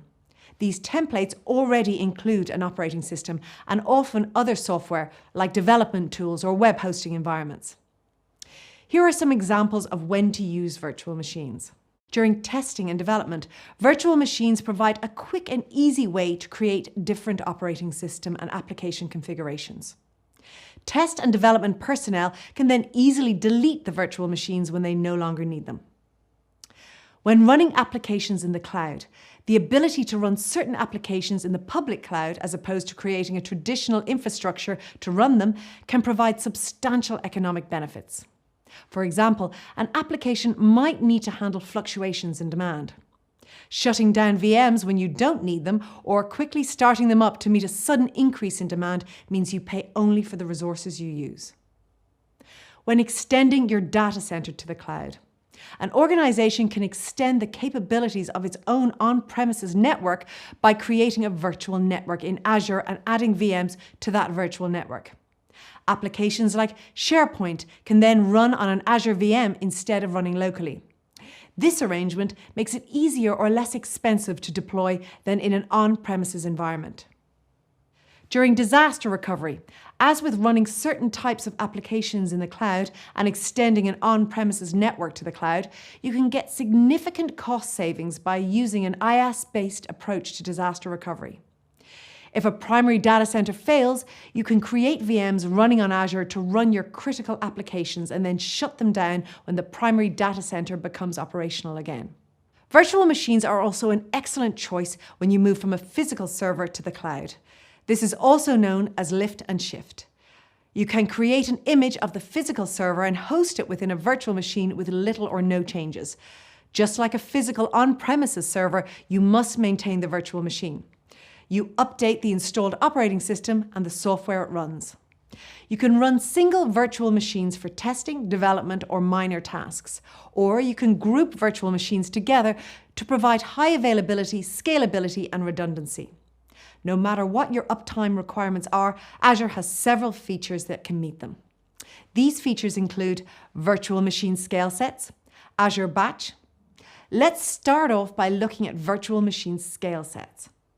Virtual machine scale sets lets you create and manage a group of identical load-balanced virtual machines. Imagine you're running a website that enables scientists to upload astronomy images that need to be processed. If you duplicated the virtual machine, you'd normally need to configure an additional service to route requests between multiple instances of the website. Virtual machine scale sets could do that work for you. Scale sets allow you to centrally manage, configure, and update a large number of virtual machines in minutes to provide highly available applications. The number of virtual machine instances can automatically increase or decrease in response to demand or a defined schedule. With virtual machine scale sets, you can build large-scale services for areas such as compute, big data, and other container workloads. Now that you have explored virtual scale sets, let's take a look at Azure Batch. Azure Batch enables large-scale parallel and high-performance computing, or HPC, batch jobs with the ability to scale to tens, hundreds, or thousands of virtual machines. When you're ready to run a job, Batch does the following. Starts a pool of compute virtual machines for you, installs applications and staging data, runs jobs with as many tasks as you have, identifies failures, requeues work, scales down the pool as work completes. There might be situations in which you need raw computing power or supercomputer level compute power. Azure provides these capabilities. In this session, we learned that Tailwind Traders' front-end web servers are operating near capacity during peak periods of the day. As a solution to match customer demand, scale sets can automatically increase the number of virtual machine instances as application demand increases, then reduce the number of VM instances as demand decreases. This ability helps reduce costs and efficiently create Azure resources as required. In the previous session, you identified that virtual machines are an ideal choice when you need total control over an operating system and environment. While virtual machines are an excellent way to reduce costs versus the investments that are necessary for physical hardware, they're still limited to a single operating system per virtual machine. If you want to run multiple instances of an application on a single host machine, containers are an excellent choice. Containers are a virtualization environment. Much like running multiple virtual machines on a single physical host, you can run multiple containers on a single physical or virtual host. Unlike virtual machines, you don't manage the operating system for a container. Virtual machines appear to be an instance of an operating system that you can connect to and manage, but containers are lightweight and designed to be created, scaled out, and stopped dynamically. While it's possible to create and deploy virtual machines as application demand increases, containers are designed to allow you to respond to changes on demand. With containers, you can quickly restart in case of a crash or hardware interruption. One of the most popular container engines is Docker, which is supported by Azure. As you investigate the possible Azure solutions that are available to meet your needs, it's important to compare the different features and benefits.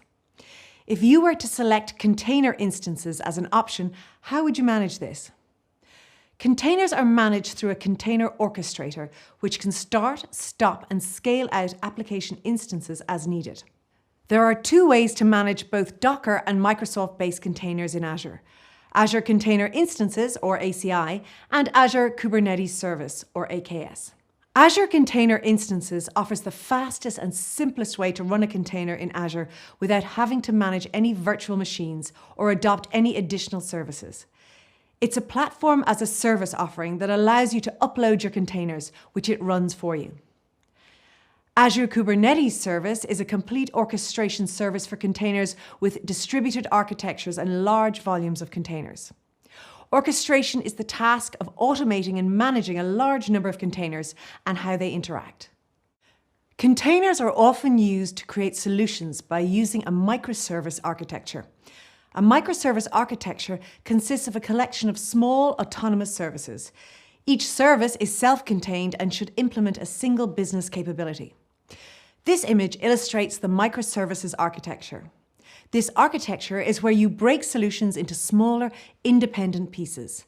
For example, you might split a website into a container hosting your front end, another hosting your back end, and a third for storage.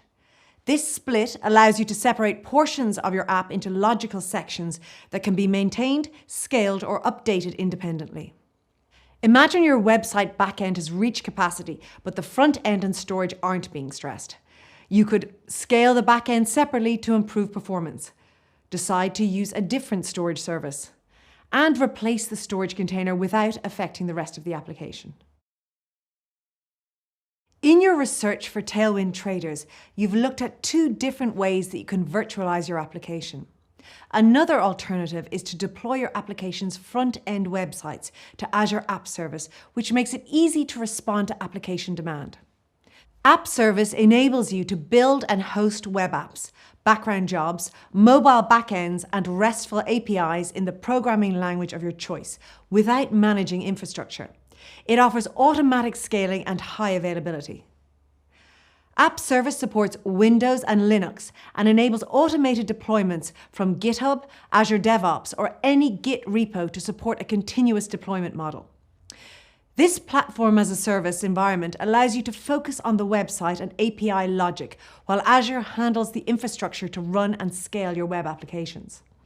You pay for the Azure compute resources your app uses while it processes requests based on the app service plan you choose. The app service plan determines how much hardware is devoted to your host. For example, the plan determines whether it's dedicated or shared hardware and how much memory is reserved for it. There's even a free tier you can use to host small, low-traffic sites. With App Service, you can host most common app service styles, like web apps, API apps, web jobs, and mobile apps. App Service handles most of the infrastructure decisions you deal with in hosting web-accessible apps. Deployment and management are integrated into the platform. Endpoints can be secured. Sites can be scaled quickly to handle high traffic loads.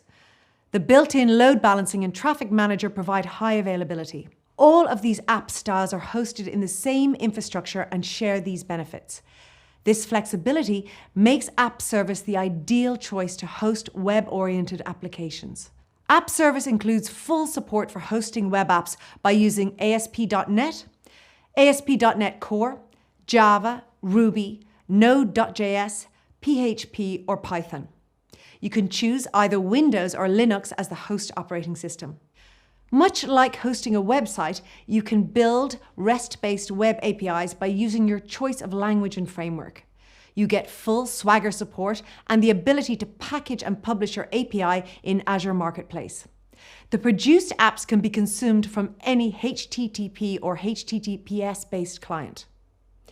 You can use the web jobs feature to run a program, .exe, Java, PHP, Python, or Node.js, or script, .cmd, .bat, PowerShell, or Bash, in the same context as a web app, API app, or mobile app. They can be scheduled or run by a trigger. Web jobs are often used to run background tasks as part of your application logic. You can also use the mobile apps feature of App Service to quickly build a backend for iOS and Android apps. With just a few clicks in the Azure portal, you can store mobile app data in a cloud-based SQL database. Authenticate customers against common social providers such as MSA, Google, Twitter, and Facebook. Send push notifications. Execute custom backend logic in C# or Node.js. On the mobile app side, there's SDK support for native iOS and Android, Xamarin, and React native apps. To summarize, Azure App Service is a fully managed web hosting service for building web apps, mobile backends, and RESTful APIs.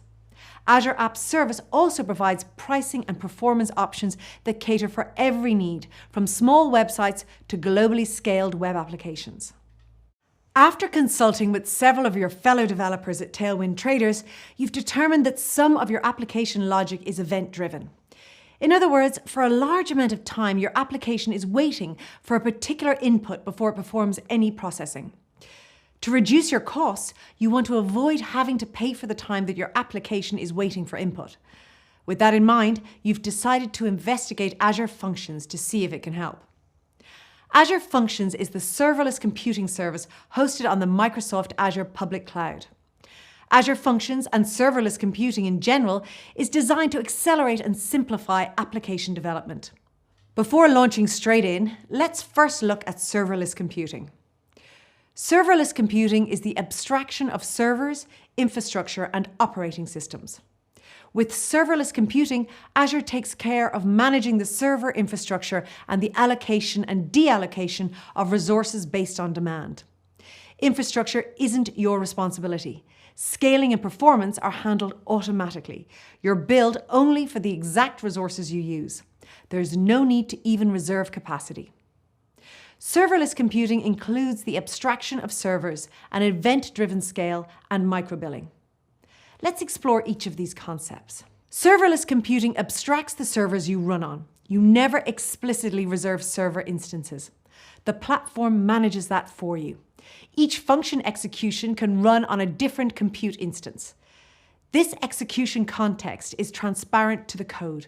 With serverless architecture, you deploy your code, which then runs with high availability. Serverless computing is an excellent fit for workloads that respond to incoming events. Events include triggers by timers, for example, if a function needs to run every day at 10 a.m. UTC. HTTP, for example, API and webhook scenarios. Queues, for example, with order processing, and much more. Instead of writing an entire application, the developer authors a function which contains both code and metadata about its triggers and bindings. The platform automatically schedules the function to run and scales the number of compute instances based on the rate of incoming events.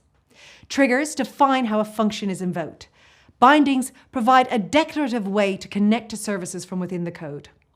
Traditional computing bills for a block of time, like paying a monthly or annual rate for website hosting. This method of billing is convenient, but isn't always cost-effective. Even if a customer's website gets only one hit a day, they still pay for a full day's worth of availability. With serverless computing, they pay only for the time their code runs. If no active function executions occur, they're not charged. For example, if the code runs once a day for 2 minutes, they're charged for 1 execution and 2 minutes of computing time. Azure has 2 implementations of serverless compute. Functions can execute code in almost any modern language. And logic apps are designed in a web-based designer and can execute logic triggered by Azure services without writing any code. Let's first take a look at Azure Functions. When you're concerned only about the code running your service and not the underlying platform or infrastructure, using Azure Functions is ideal. Functions are commonly used when you need to perform work in response to an event, often via a REST request, timer, or message from another Azure service, and when that work can be completed quickly, within seconds or less. Using a virtual machine-based approach, you'd incur costs even when the virtual machine is idle. With Functions, Azure runs your code when it's triggered and automatically deallocates resources when the function is finished. In this model, you're only charged for the CPU time used while your function runs. Functions can be either stateless or stateful. When they're stateless, the default, they behave as if they're restarted every time they respond to an event. When they're stateful, called durable functions, a context is passed through the function to track prior activity. Functions are a key component of serverless computing. They're also a general compute platform for running any type of code. If the needs of the developer's app change, you can deploy the project in an environment that isn't serverless. This flexibility allows you to manage scaling, run on virtual networks, and even completely isolate the functions. In our case study, Tailwind Traders, you determined that some of your application logic is event-driven. To reduce your costs, you want to avoid having to pay for the time that your application is waiting for input. Azure Functions is ideal in this scenario. The serverless app runs only when it's triggered by an event. The provider charges only for compute time used by that execution, rather than a flat monthly fee for maintaining a physical or virtual server. Now you'll explore Azure Logic Apps. Logic apps are similar to functions. Both enable you to trigger logic based on an event. Where functions execute code, logic apps execute workflows that are designed to automate business scenarios and are built from predefined logic blocks.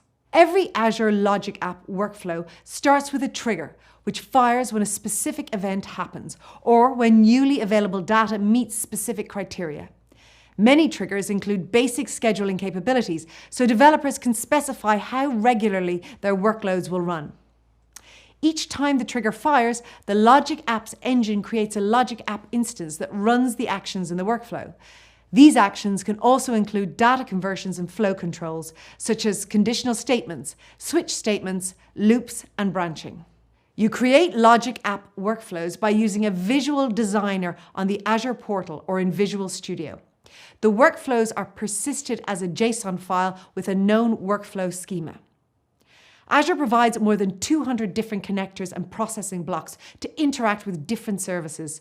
These resources include the most popular enterprise apps. You can also build custom connectors and workflow steps if the service you need to interact with isn't covered.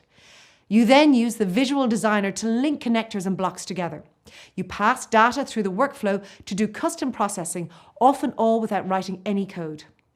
As an example, let's say a ticket arrives in Zendesk. You could detect the intent of the message with cognitive services, create an item in SharePoint to track the issue, add the customer to your Dynamics 365 CRM system if they aren't already in your database, send a follow-up email to acknowledge their request. All of those actions could be designed in a visual designer, which makes it easy to see the logic flow. For this reason, it's ideal for a business analyst role. Hello and welcome to Azure Storage and Networking Services. In this lesson, you'll learn about the different Azure storage options and the scenarios in which each is appropriate. More specifically, after completing this lesson, you'll be able to describe the benefits and usage of Azure Blob Storage, Azure Disk Storage, Azure File Storage, Azure Blob Access Tiers. We are going back to our case study so you can apply what you learn as we go along. Suppose your company, Tailwind Traders, has a number of product brochures, data sheets, product images, and other files that are related to marketing, sales, and support. In the past, your company has been hosting these files on standalone web servers in your data center. Tailwind is now in the process of migrating its applications to the cloud, and your development team is currently architecting new applications.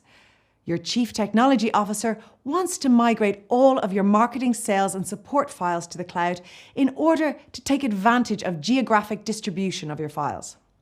This move also reduces the number of physical servers that your company maintains in your data center. As part of your migration strategy, you need to determine the correct approach for your cloud-based storage infrastructure. In addition to the challenges that Tailwind Traders has been facing with application scale, your manager has asked you to put together a new development team of remote workers. This task would normally require setting up several new computers with all of the requisite development tools for your new team. Then you would need to ship them to the respective developers across the country. The time to procure, set up, and ship each of these computers would be costly. Also, all of your new developers have their own computing devices that are running a mixture of Windows, Android, and Mac OS operating systems. You want to find a way to expedite the deployment process for your remote workers. You also want to keep your management costs to a minimum. With that in mind, you want to see how Windows Virtual Desktop can help your organization. Windows Virtual Desktop on Azure is a desktop and application virtualization service that runs on the cloud. It enables your users to use a cloud-hosted version of Windows from any location. Windows Virtual Desktop works across devices like Windows, Mac, iOS, Android, and Linux. It works with apps that you can use to access remote desktops and apps. You can also use most modern browsers to access Windows Virtual Desktop hosted experiences. Why should you use Windows Virtual Desktop? Windows Virtual Desktop provides the best user experience. Users have the freedom to connect to Windows Virtual Desktop with any device over the internet. They use a Windows Virtual Desktop client to connect to their published Windows desktop and applications. This client could either be a native application on the device or the Windows Virtual Desktop HTML5 web client. You can make sure your session host virtual machines run near apps and services that connect to your data center or the cloud. This way, your users stay productive and don't encounter long load times. User sign-in to Windows Virtual Desktop is fast because user profiles are containerized by using FS logics. At sign-in, the user profile container is dynamically attached to the computing environment. The user profile is immediately available and appears in the system exactly like a native user profile. You can provide individual ownership through personal, persistent desktops. For example, you might want to provide personal remote desktops for members of an engineering team. Then they can add or remove programs without impacting other users on that remote desktop. Windows Virtual Desktop also provides enhanced security. Windows Virtual Desktop provides centralized security management for users' desktops with Azure Active Directory, Azure AD. You can enable multi-factor authentication to secure user sign-ins. You can also secure access to data by assigning granular role-based access controls, or RBACs, to users. With Windows Virtual Desktop, the data and apps are separated from the local hardware. Windows Virtual Desktop runs them instead on a remote server. The risk of confidential data being left on a personal device is reduced. User sessions are isolated in both single and multi-session environments. Windows Virtual Desktop also improves security by using reverse connect technology. This connection type is more secure than the remote desktop protocol. We don't open inbound ports to the session host virtual machines. Some of the key features of Windows Virtual Desktop include simplified management, performance management, and multi-session Windows 10 deployment. Let's dive right in to find out more. Let's start off with simplified management. Windows Virtual Desktop is an Azure service, so it will be familiar to Azure administrators. You use Azure AD and RBACs to manage access to resources. With Azure, you also get tools to automate VM deployments, manage VM updates, and provide disaster recovery. As with other Azure services, Windows Virtual Desktop uses Azure Monitor for monitoring and alerts. This standardization lets admins identify issues through a single interface. Now, let's take a look at the performance management feature of Windows Virtual Desktop. Windows Virtual Desktop gives you options to load balance users on your virtual machine host pools. Host pools are collections of virtual machines with the same configuration assigned to multiple users. For the best performance, you can configure load balancing to occur as users sign in, breath mode. With breath mode, users are sequentially allocated across the host pool for your workload. To save costs, you can configure your virtual machines for depth mode load balancing where users are fully allocated on one virtual machine before moving on to the next. Windows Virtual Desktop provides tools to automatically provision additional virtual machines when incoming demand exceeds a specified threshold. Another key feature is the ability to set up a multi-session Windows 10 deployment that delivers a full Windows 10 with scalability. Windows Virtual Desktop lets you use Windows 10 Enterprise Multi-Session, the only Windows client-based operating system that enables multiple concurrent users on a single virtual machine. Windows Virtual Desktop also provides a more consistent experience with broader application support compared to Windows server-based operating systems. You have investigated the features and benefits that are available using Windows Virtual Desktop. What about costs? Costs are always something you should consider before you make a decision on using any services. So how can you reduce costs with Windows Virtual Desktop? One way to reduce costs is that you can use your existing Microsoft licenses. Windows Virtual Desktop is available to you at no additional cost if you have an eligible Microsoft 365 license. You only pay for the Azure resources used by Windows Virtual Desktop. Further examples of cost savings include Windows 10 Enterprise and Windows 7 Enterprise desktops and apps are available at no additional costs when you present an eligible Windows or Microsoft 365 license. Windows Server Remote Desktop Services desktops and apps are also available at no additional cost if you are a Microsoft Remote Services Client Access license customer. Another way to reduce costs associated with Windows Virtual Desktop is to save on compute costs. If you buy a 1-year or 3-year Azure Reserved Virtual Machine instances, you can save up to 72% versus paying as you go pricing. You can pay for a reservation upfront or monthly. Reservations provide a billing discount and don't affect the runtime state of your resources. In our case study, you saw that Windows Virtual Desktop was a great way to expedite the deployment process for your remote workers while simultaneously managing the associated costs. Let's review some of the key benefits Windows Virtual Desktop can bring to your business. Windows Virtual Desktop works across devices like Windows, Mac, iOS, Android, and Linux. Provides virtualization on any personal device from any internet-connected location. Gives you access at no additional cost when you use eligible Windows or Microsoft 365 licenses. Pay only for what you use. Keeps your virtual desktop secure by leveraging reverse connections and security solutions. Congratulations! You have completed this module, Azure Database Analytics and Compute Services. In the first lesson, you learned how to help Tailwind Traders migrate its database workloads to Microsoft Azure. You saw how Azure SQL Database, Azure Database for MySQL, and Azure Database for PostgreSQL will enable your company to migrate its existing SQL Server, MySQL, and PostgreSQL databases to the cloud. You can do this even while preserving your company's development and database administration strengths. In addition, you saw how Azure Cosmos DB works with a variety of popular APIs, including SQL, MongoDB, Cassandra, Tables, and Gremlin. You can use these to migrate your data to the cloud and retain or enhance your developers' skill sets. You also learned how you can use big data and analysis services like Azure Synapse Analytics, Azure HD Insight, Azure Databricks, and Azure Data Lake Analytics to analyze large volumes of data. You also learned how you can help Tailwind Traders resolve its application demand challenges using Azure Virtualization services like Azure Virtual Machines, Azure Container Instances, and Azure Kubernetes Service. You also learned how you can use Azure App Service to create your website front ends, Azure Functions to create event-driven application logic that only runs when you need it, Windows Virtual Desktop to quickly provide a customized operating system and software environment for your remote workers. Hello and welcome to Azure Storage and Networking Services. In this lesson, you'll learn about the different Azure storage options and the scenarios in which each is appropriate.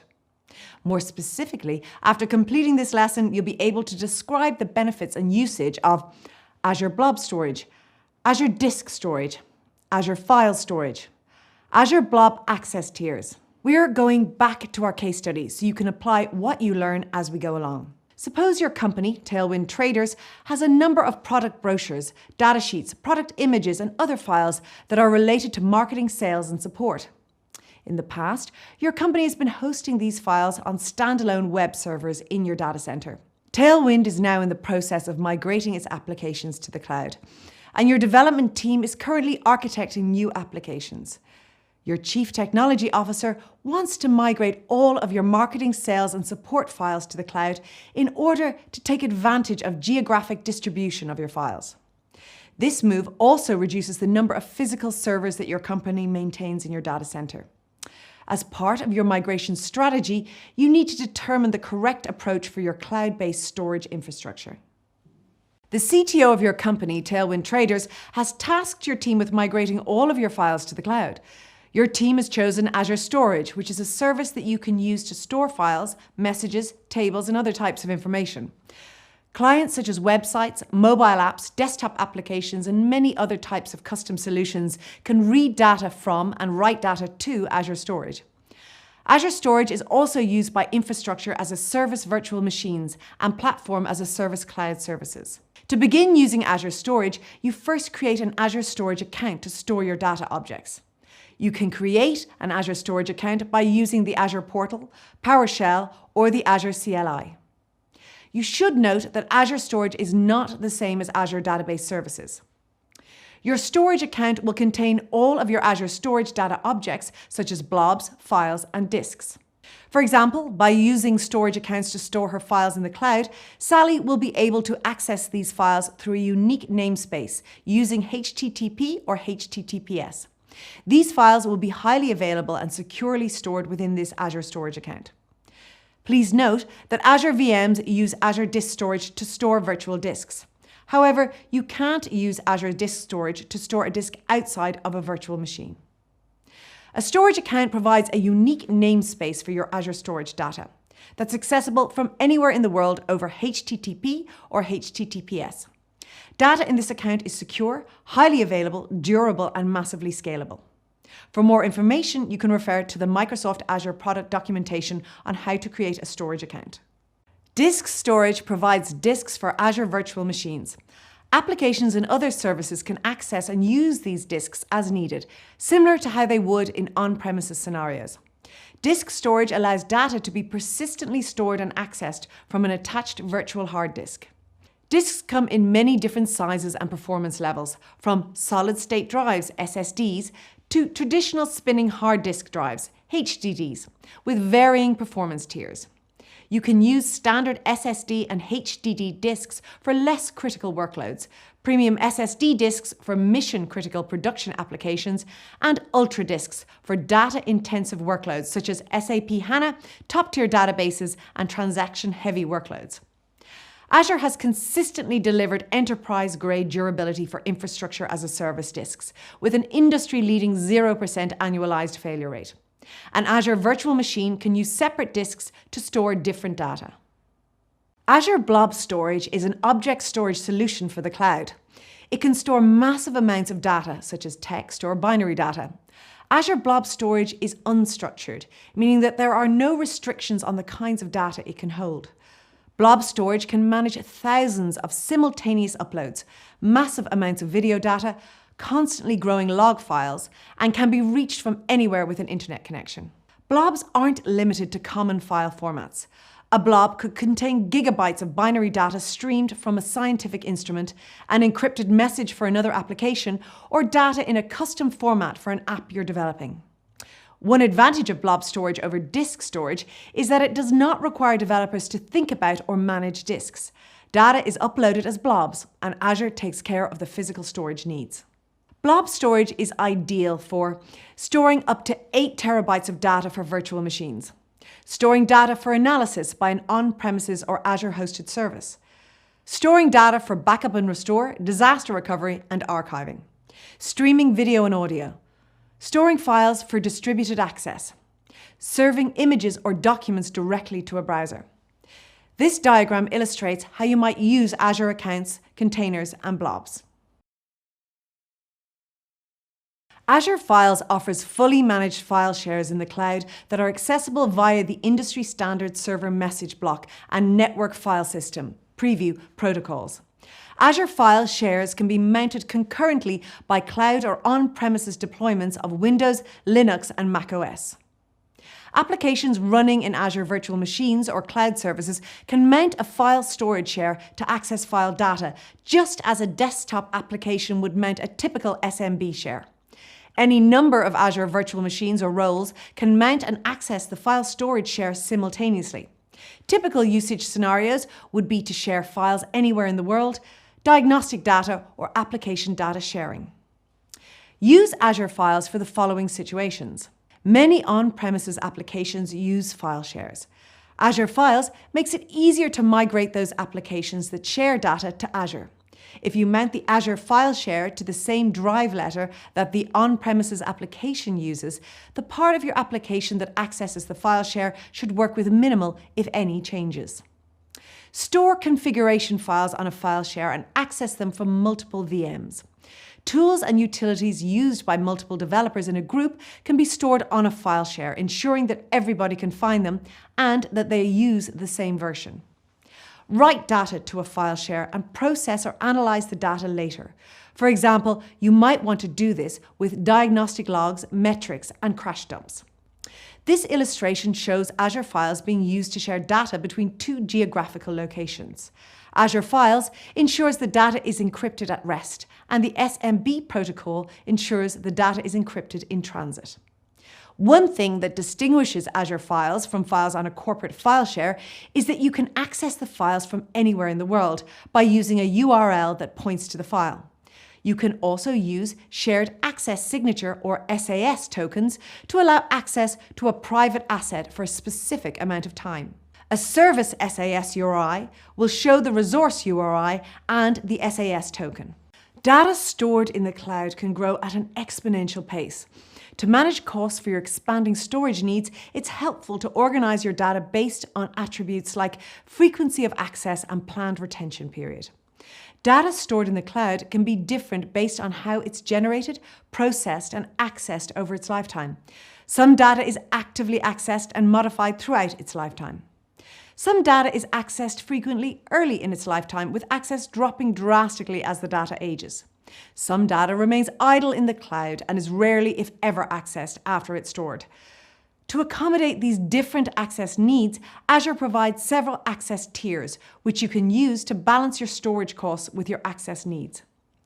Azure Storage offers different access tiers for your blob storage, helping you store object data in the most cost-effective manner. The available access tiers include Hot Access Tier, optimized for storing data that is accessed frequently, for example, images for your website. Cool Access Tier, optimized for data that is infrequently accessed and stored for at least 30 days, for example, invoices for your customers. Archive Access Tier, appropriate for data that is rarely accessed and stored for at least 180 days, with flexible latency requirements, for example, long-term backups. Additionally, some considerations apply to the different access tiers. Only the hot and cool access tiers can be set at the account level. The archive access tier isn't available at the account level. Hot, cool and archive tiers can be set up at the blob level during upload or after upload. Data in the cool access tier can tolerate slightly lower availability, but still requires high durability, retrieval latency, and throughput characteristics similar to hot data. For cool data, a slightly lower availability service level agreement and higher access costs compared to hot data are acceptable trade-offs for lower storage costs.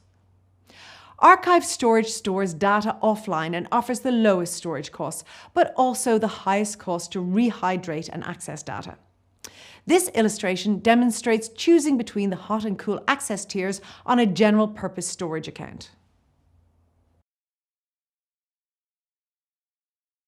Hello and welcome again to Azure Storage and Networking Services. In this lesson, you'll learn about the different Azure networking options and the scenarios in which each is appropriate. When you have completed this lesson, you'll be able to describe the core networking resources that are available in Azure, the benefits and usage of Azure Virtual Network, Azure VPN Gateway, and Azure ExpressRoute. We are going to use our case study to give you an opportunity to see how the concepts you'll learn about can be applied in the real world. Suppose your company, Tailwind Traders, has migrated some applications to the cloud and is architecting new ones. The servers that host Tailwind Traders' customer and product data are based in Silicon Valley. Your company also has several branch offices located in different geographic regions. As part of your migration strategy, your company needs to determine the correct approach to configure its network infrastructure. You've been tasked by the CTO to take the lead for this part of the project. To help save costs, you convince your team to move your website and several of your other networked resources to the cloud. With that in mind, you'll need to provide secure access to private company data for each of its branch locations. You want to know how Azure can help you manage your network more effectively.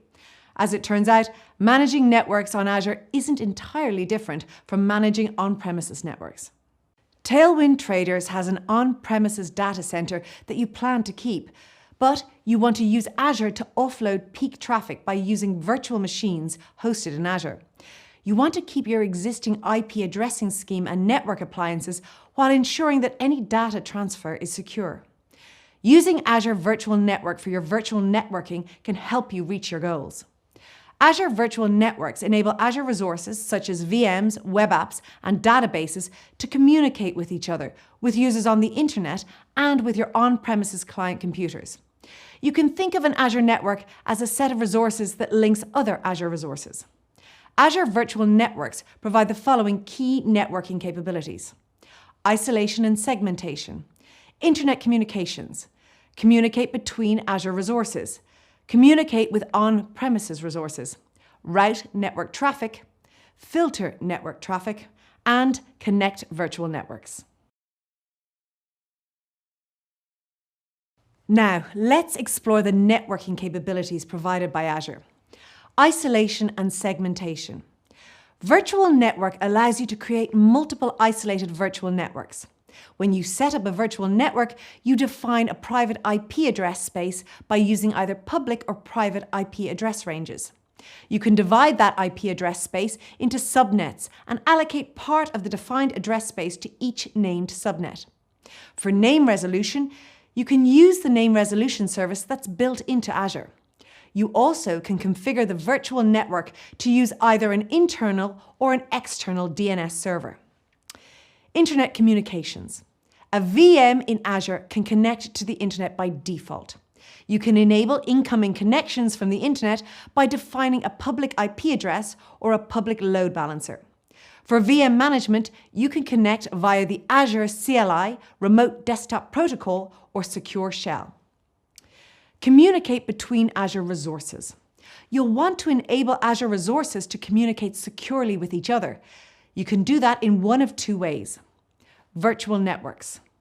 Virtual networks can connect not only VMs, but other Azure resources, such as the App Service Environment for Power Apps, Azure Kubernetes Service, and Azure Virtual Machine Scale Sets. Service endpoints. You can use service endpoints to connect to other Azure resource types, such as Azure SQL databases and storage accounts.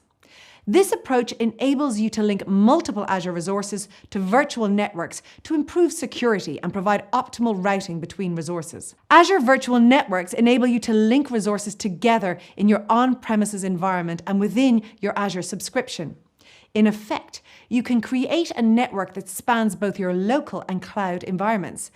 There are 3 mechanisms for you to achieve this connectivity. The point-to-site virtual private networks approach is like a virtual private network connection that a computer outside your organization makes back into your corporate network, except that it's working in the opposite direction. In this case, the client computer initiates an encrypted VPN connection to Azure to connect that computer to the Azure virtual network. A site-to-site virtual private network links your on-premises VPN device or gateway to the Azure VPN gateway in a virtual network. In effect, the devices in Azure can appear as being on the local network. The connection is encrypted and works over the internet. Azure ExpressRoute is the best approach for environments where you need greater bandwidth and even higher levels of security. ExpressRoute provides dedicated private connectivity to Azure that doesn't travel over the internet. You'll learn more about ExpressRoute later. Azure Virtual Networks enable you to filter traffic between subnets by using the following approaches. Network security groups. A network security group is an Azure resource that can contain multiple inbound and outbound security rules. You can define these rules to allow or block traffic based on factors such as source and destination IP address, port, and protocol. Network virtual appliances. A network virtual appliance is a specialized VM that can be compared to a hardened network appliance. A network virtual appliance carries out a particular network function, such as running a firewall or performing a wide area network or WAN optimization. You can link virtual networks together by using virtual network peering. Peering enables resources in each virtual network to communicate with each other. These virtual networks can be in separate regions, which allows you to create a global interconnected network through Azure. UDR is user-defined routing. UDR is a significant update to Azure's virtual networks, as this allows network admins to control the routing tables between subnets within a subnet as well as between VNets, thereby allowing for greater control over network traffic flow. You can create and configure Azure Virtual Network instances from the Azure portal, Azure PowerShell on your local computer, or Azure Cloud Shell. When you create an Azure Virtual Network, you configure a number of basic settings. You'll have the option to configure advanced settings, such as multiple subnets, distributed denial of service or DDoS protection, and service endpoints. You'll configure the following settings for a basic virtual network. Network name. The network name must be unique in your subscription, but it doesn't need to be globally unique. Make the name a descriptive one that's easy to remember and identified from other virtual networks. Address space. When you set up a virtual network, you define the internal address space in classless interdomain routing, or CIDR format. An address space in Azure is similar to an on-premises IP addressing scheme. This address space will be unique within your subscription, just as a subnet is within your on-premises environment. You can then assign these address spaces to your virtual networks, ensuring there is no overlap or conflicts. Subscription only applies if you have multiple subscriptions to choose from. Like any other Azure resource, a virtual network needs to exist in a resource group. You can either select an existing resource group or create a new one. You will have an opportunity to select the location where you want the virtual network to exist. Within each virtual network address range, you can create one or more subnets that partition the virtual network's address space. Routing between subnets will then depend on the default traffic routes. You also can define custom routes. Alternatively, you can define one subnet that encompasses all the virtual network's address ranges. Please note that subnet names must begin with a letter or number and end with a letter, number, or underscore. They may contain only letters, numbers, underscores, periods, or hyphens. There are 2 types of services available: basic or standard DDoS protection. Standard DDoS protection is a premium service. For more information on standard DDoS protection, see Azure DDoS Protection Standard Overview on the Azure product documentation. You can also enable service endpoints. You can select from a list of Azure service endpoints which ones you want to enable. Options include Azure Cosmos DB, Azure Service Bus, Azure Key Vault, and so on. After you've completed the configuration of these settings, you are ready to create your Azure Virtual Network. Now you can define additional settings. After you create a virtual network, you can then define further settings. These include network security groups, have security rules that enable you to filter the type of network traffic that can flow in and out of virtual network subnets and network interfaces. You create the network security group separately. Then you associate it with the virtual network. Azure automatically creates a route table for each subnet within an Azure virtual network and adds system default routes to the table. You can add custom route tables to modify traffic between virtual networks. You can also amend the service endpoints. After you've created a virtual network, you can change any further settings on the virtual network pane in the Azure portal.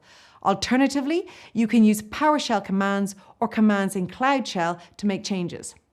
You can then review and change settings in further subpanes. You can add additional address spaces to the initial definition. Under Connected Devices, use the virtual network to connect machines. You can also add additional subnets. And under Peerings, you can link virtual networks in peering arrangements. You can also monitor and troubleshoot virtual networks, or you can create an automation script to generate the current virtual network. Virtual networks are powerful and highly configurable mechanisms for connecting entities in Azure. You can connect Azure resources to one another or to resources you have on premises. You can isolate, filter, and route your network traffic. Azure allows you to increase security where you feel you need it. A virtual private network, or VPN, is a type of private interconnected network. VPNs use an encrypted tunnel within another network. They're typically deployed to connect two or more trusted private networks to one another over an untrusted network, typically the public internet. Traffic is encrypted while traveling over the untrusted network to prevent eavesdropping or other attacks. For our Tailwind Traders scenario, VPNs can enable branch offices to share sensitive information between locations. For example, let's say that your offices on the East Coast region of North America need to access your company's private customer data, which is stored on servers that are physically located in a West Coast region. A VPN that connects your East Coast offices to your West Coast servers allows your company to securely access your private customer data. A VPN gateway is a type of virtual network gateway. Azure VPN gateway instances are deployed in Azure Virtual Network instances and enable the following connectivity. Connect on-premises data centers to virtual networks through a site-to-site connection. Connect individual devices to virtual networks through a point-to-site connection. Connect virtual networks to other virtual networks through a network-to-network connection. All transferred data is encrypted in a private tunnel as it crosses the internet. You can deploy only one VPN gateway in each virtual network, but you can use one gateway to connect to multiple locations, which includes other virtual networks or on-premises data centers. When you deploy a VPN gateway, you specify the VPN type, either policy-based or route-based. The main difference between these two types of VPNs is how traffic to be encrypted is specified. In Azure, both types of VPN gateways use a pre-shared key as the only method of authentication. Policy-based VPN gateways specify statically the IP address of packets that should be encrypted through each tunnel. This type of device evaluates every data packet against those sets of IP addresses to choose the tunnel where that packet is going to be sent through. Key features of policy-based VPN gateways in Azure include support for IKE v1 only. IKE, or Internet Key Exchange, is a protocol used to set up a secure, authenticated communications channel between two parties. Use of static routing, where combinations of address prefixes from both networks control how traffic is encrypted and decrypted through the VPN tunnel. The source and destination of the tunneled networks are declared in the policy and don't need to be declared in routing tables. Policy-based VPNs must be used in specific scenarios that require them, such as for compatibility with legacy on-premises VPN devices. You can use route-based gateways if defining which IP addresses are behind each tunnel is too cumbersome. With route-based gateways, IPsec tunnels are modeled as a network interface or virtual tunnel interface. IP routing, either static routes or dynamic routing protocols, decides which one of these tunnel interfaces to use when sending each packet. Route-based VPNs are the preferred connection method for on-premises devices. They're more resilient to topology changes such as the creation of new subnets. Use a route-based VPN gateway if you need any of the following types of connectivity.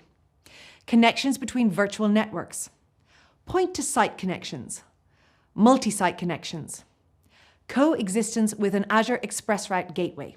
Key features of route-based VPN gateways in Azure include IKE v2 support, use of any-to-any wildcard traffic selectors, use of dynamic routing protocols where routing forwarding tables direct traffic to different IPsec tunnels.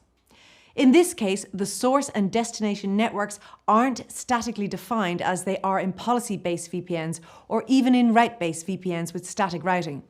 Instead, data packets are encrypted based on network routing tables that are created dynamically using routing protocols such as Border Gateway Protocol or BGP. The capabilities of your VPN gateway are determined by the SKU or size that you deploy. This table shows the main capabilities of each available SKU. Note that a basic VPN gateway should only be used for dev test workloads. In addition, it's unsupported to migrate from basic to the VPN GW123AZ SKUs at a later time without having to remove the gateway and redeploy. Before you can deploy a VPN gateway, you'll need some Azure and on-premises resources. You'll need one of these Azure resources before you can deploy an operational VPN gateway. Deploy a virtual network with enough address space for the additional subnet that you'll need for the VPN gateway. The address space for this virtual network must not overlap with the on-premises network that you'll be connecting to. You can deploy only one VPN gateway within a virtual network. Deploy a subnet called Gateway Subnet for the VPN gateway. Use at least a /27 address mask to make sure you have enough IP addresses in the subnet for future growth. You can't use this subnet for any other services. Create a basic SKU dynamic public IP address if you're using a non-zone aware gateway. This address provides a public routable IP address as the target for your on-premises VPN device. This IP address is dynamic, but it won't change unless you delete and recreate the VPN gateway. Create a local network gateway to define the on-premises network's configuration, such as where the VPN gateway will connect and what it will connect to. The configuration includes the on-premises VPN device's public IPv4 address and the on-premises routable networks. This information is used by the VPN gateway to route packets that are destined for on-premises networks through the IPsec tunnel. Create the virtual network gateway to route traffic between the virtual network and the on-premises data center or other virtual networks. The virtual network gateway can be either a VPN or ExpressRoute gateway, but this unit only deals with VPN virtual network gateways. You'll learn more about ExpressRoute in a separate unit later in this module. Create a connection resource to create a logical connection between the VPN gateway and the local network gateway. The connection is made to the on-premises VPN device's IPv4 address as defined by the local network gateway. The connection is made from the virtual network gateway and its associated public IP address. This diagram shows the combination of resources and their relationships to help you better understand what's required to deploy a VPN gateway.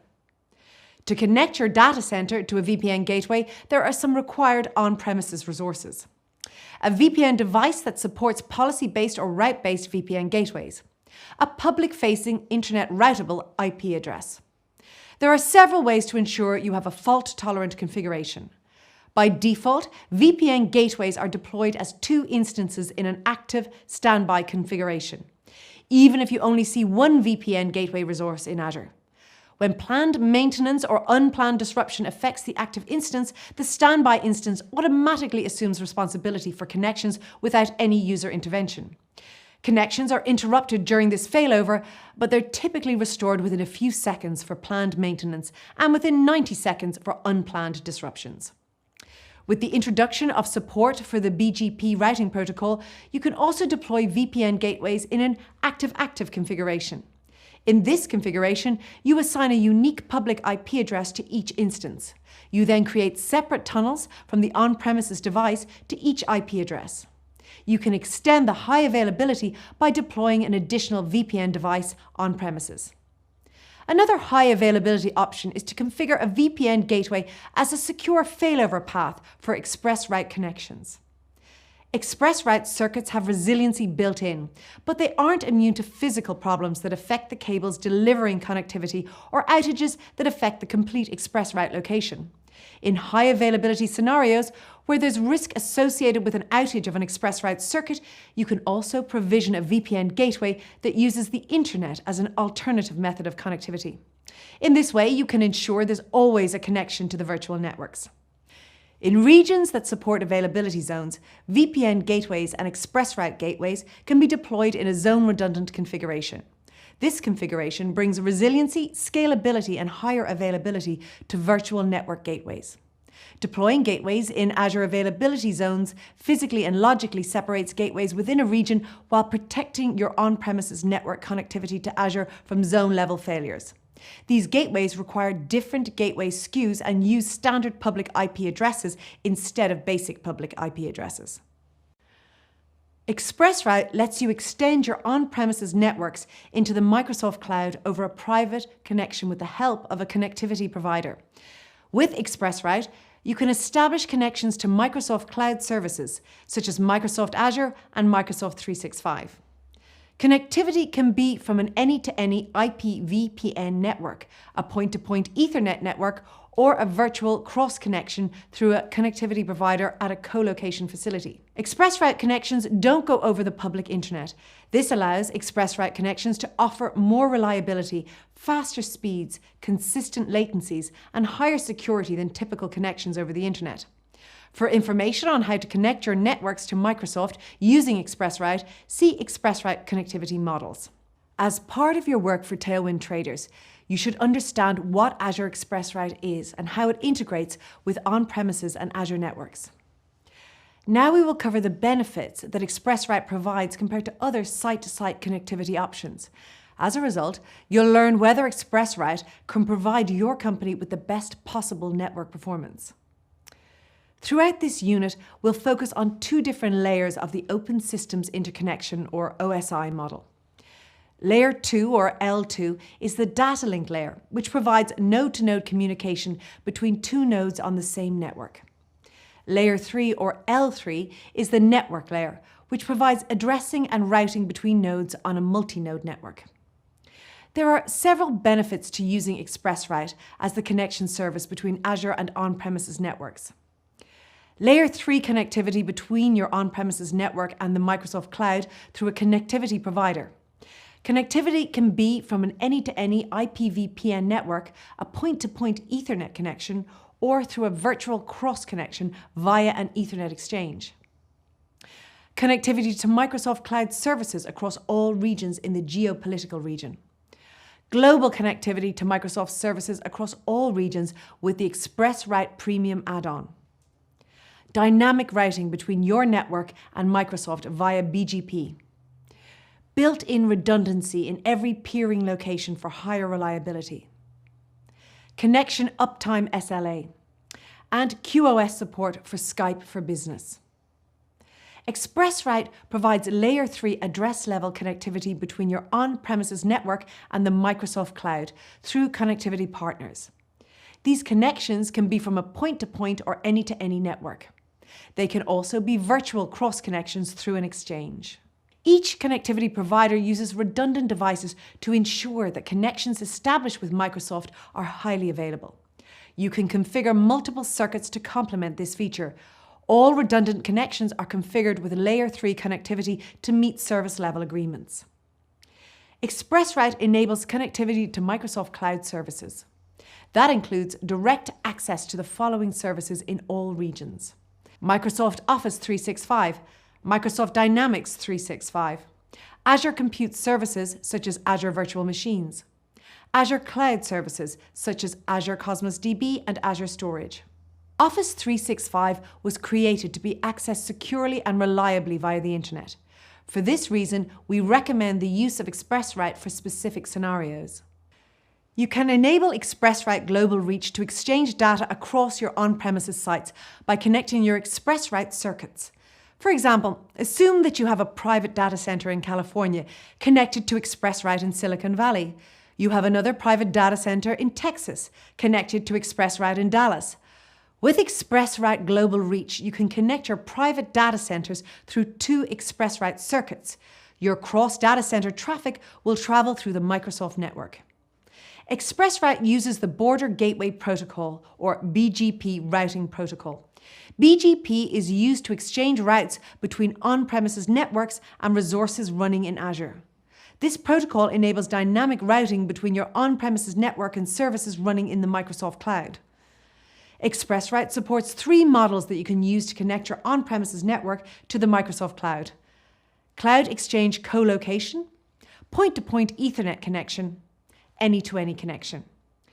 Co-located providers can normally offer both Layer 2 and Layer 3 connections between your infrastructure, which might be located in the co-location facility and the Microsoft cloud. For example, if your data center is co-located at a cloud exchange, such as an ISP, you can request a virtual cross-connection to the Microsoft cloud. Point-to-point connections provide Layer 2 and Layer 3 connectivity between your on-premises site and Azure. You can connect your offices or data centers to Azure by using the point-to-point links. For example, if you have an on-premises data center, you can use a point-to-point Ethernet link to connect to Microsoft. With any-to-any connectivity, you can integrate your wide area network with Azure by providing connections to your offices and data centers. Azure integrates with your WAN connection to provide a connection like you would have between your data center and any branch offices. With any-to-any connections, all WAN providers offer Layer 3 connectivity. For example, if you already use multi-protocol label switching to connect to your branch offices or other sites in your organization, an ExpressRoute connection to Microsoft behaves like any other location on your private WAN. With ExpressRoute, your data doesn't travel over the public internet, so it's not exposed to the potential risks associated with internet communications. ExpressRoute is a private connection from your on-premises infrastructure to your Azure infrastructure. Even if you have an ExpressRoute connection, DNS queries, certificate revocation list checking, and Azure Content Delivery Network, requests are still sent over the public internet. In this module, you discovered how Azure Storage can provide your company with a variety of options for storing your data. For example, you learned that your first step when using Azure Storage is to create a storage account. After you've done so, Azure provides you with several options for storing your data: Azure Blob Storage, Azure Disk Storage, Azure File Storage. You also use the Tailwind Traders scenario to learn about the core networking resources that are available in Azure. You learn about the benefits and usage of Azure Virtual Network, Azure VPN Gateway, and Azure ExpressRoute. You can now apply this information to help your business use Azure's networking resources to configure its network infrastructure. Congratulations! You have completed this course on Introduction to Azure Core Concepts and Services. Throughout this course, you have learned about Azure fundamental concepts and architectural components, Azure Database, Analytics and Compute Services, and finally Azure Storage and Networking Services. These Azure core concepts are the first requirements in the AZ-900 exam. The next course will cover Azure Management Tools and Security Solutions. It is the next step in further preparing for a career using Microsoft Azure. Please be reminded to check out more information about the exam AZ-900 Microsoft Azure Fundamentals. Make sure to check the reading material that follows for more information on what's to come next.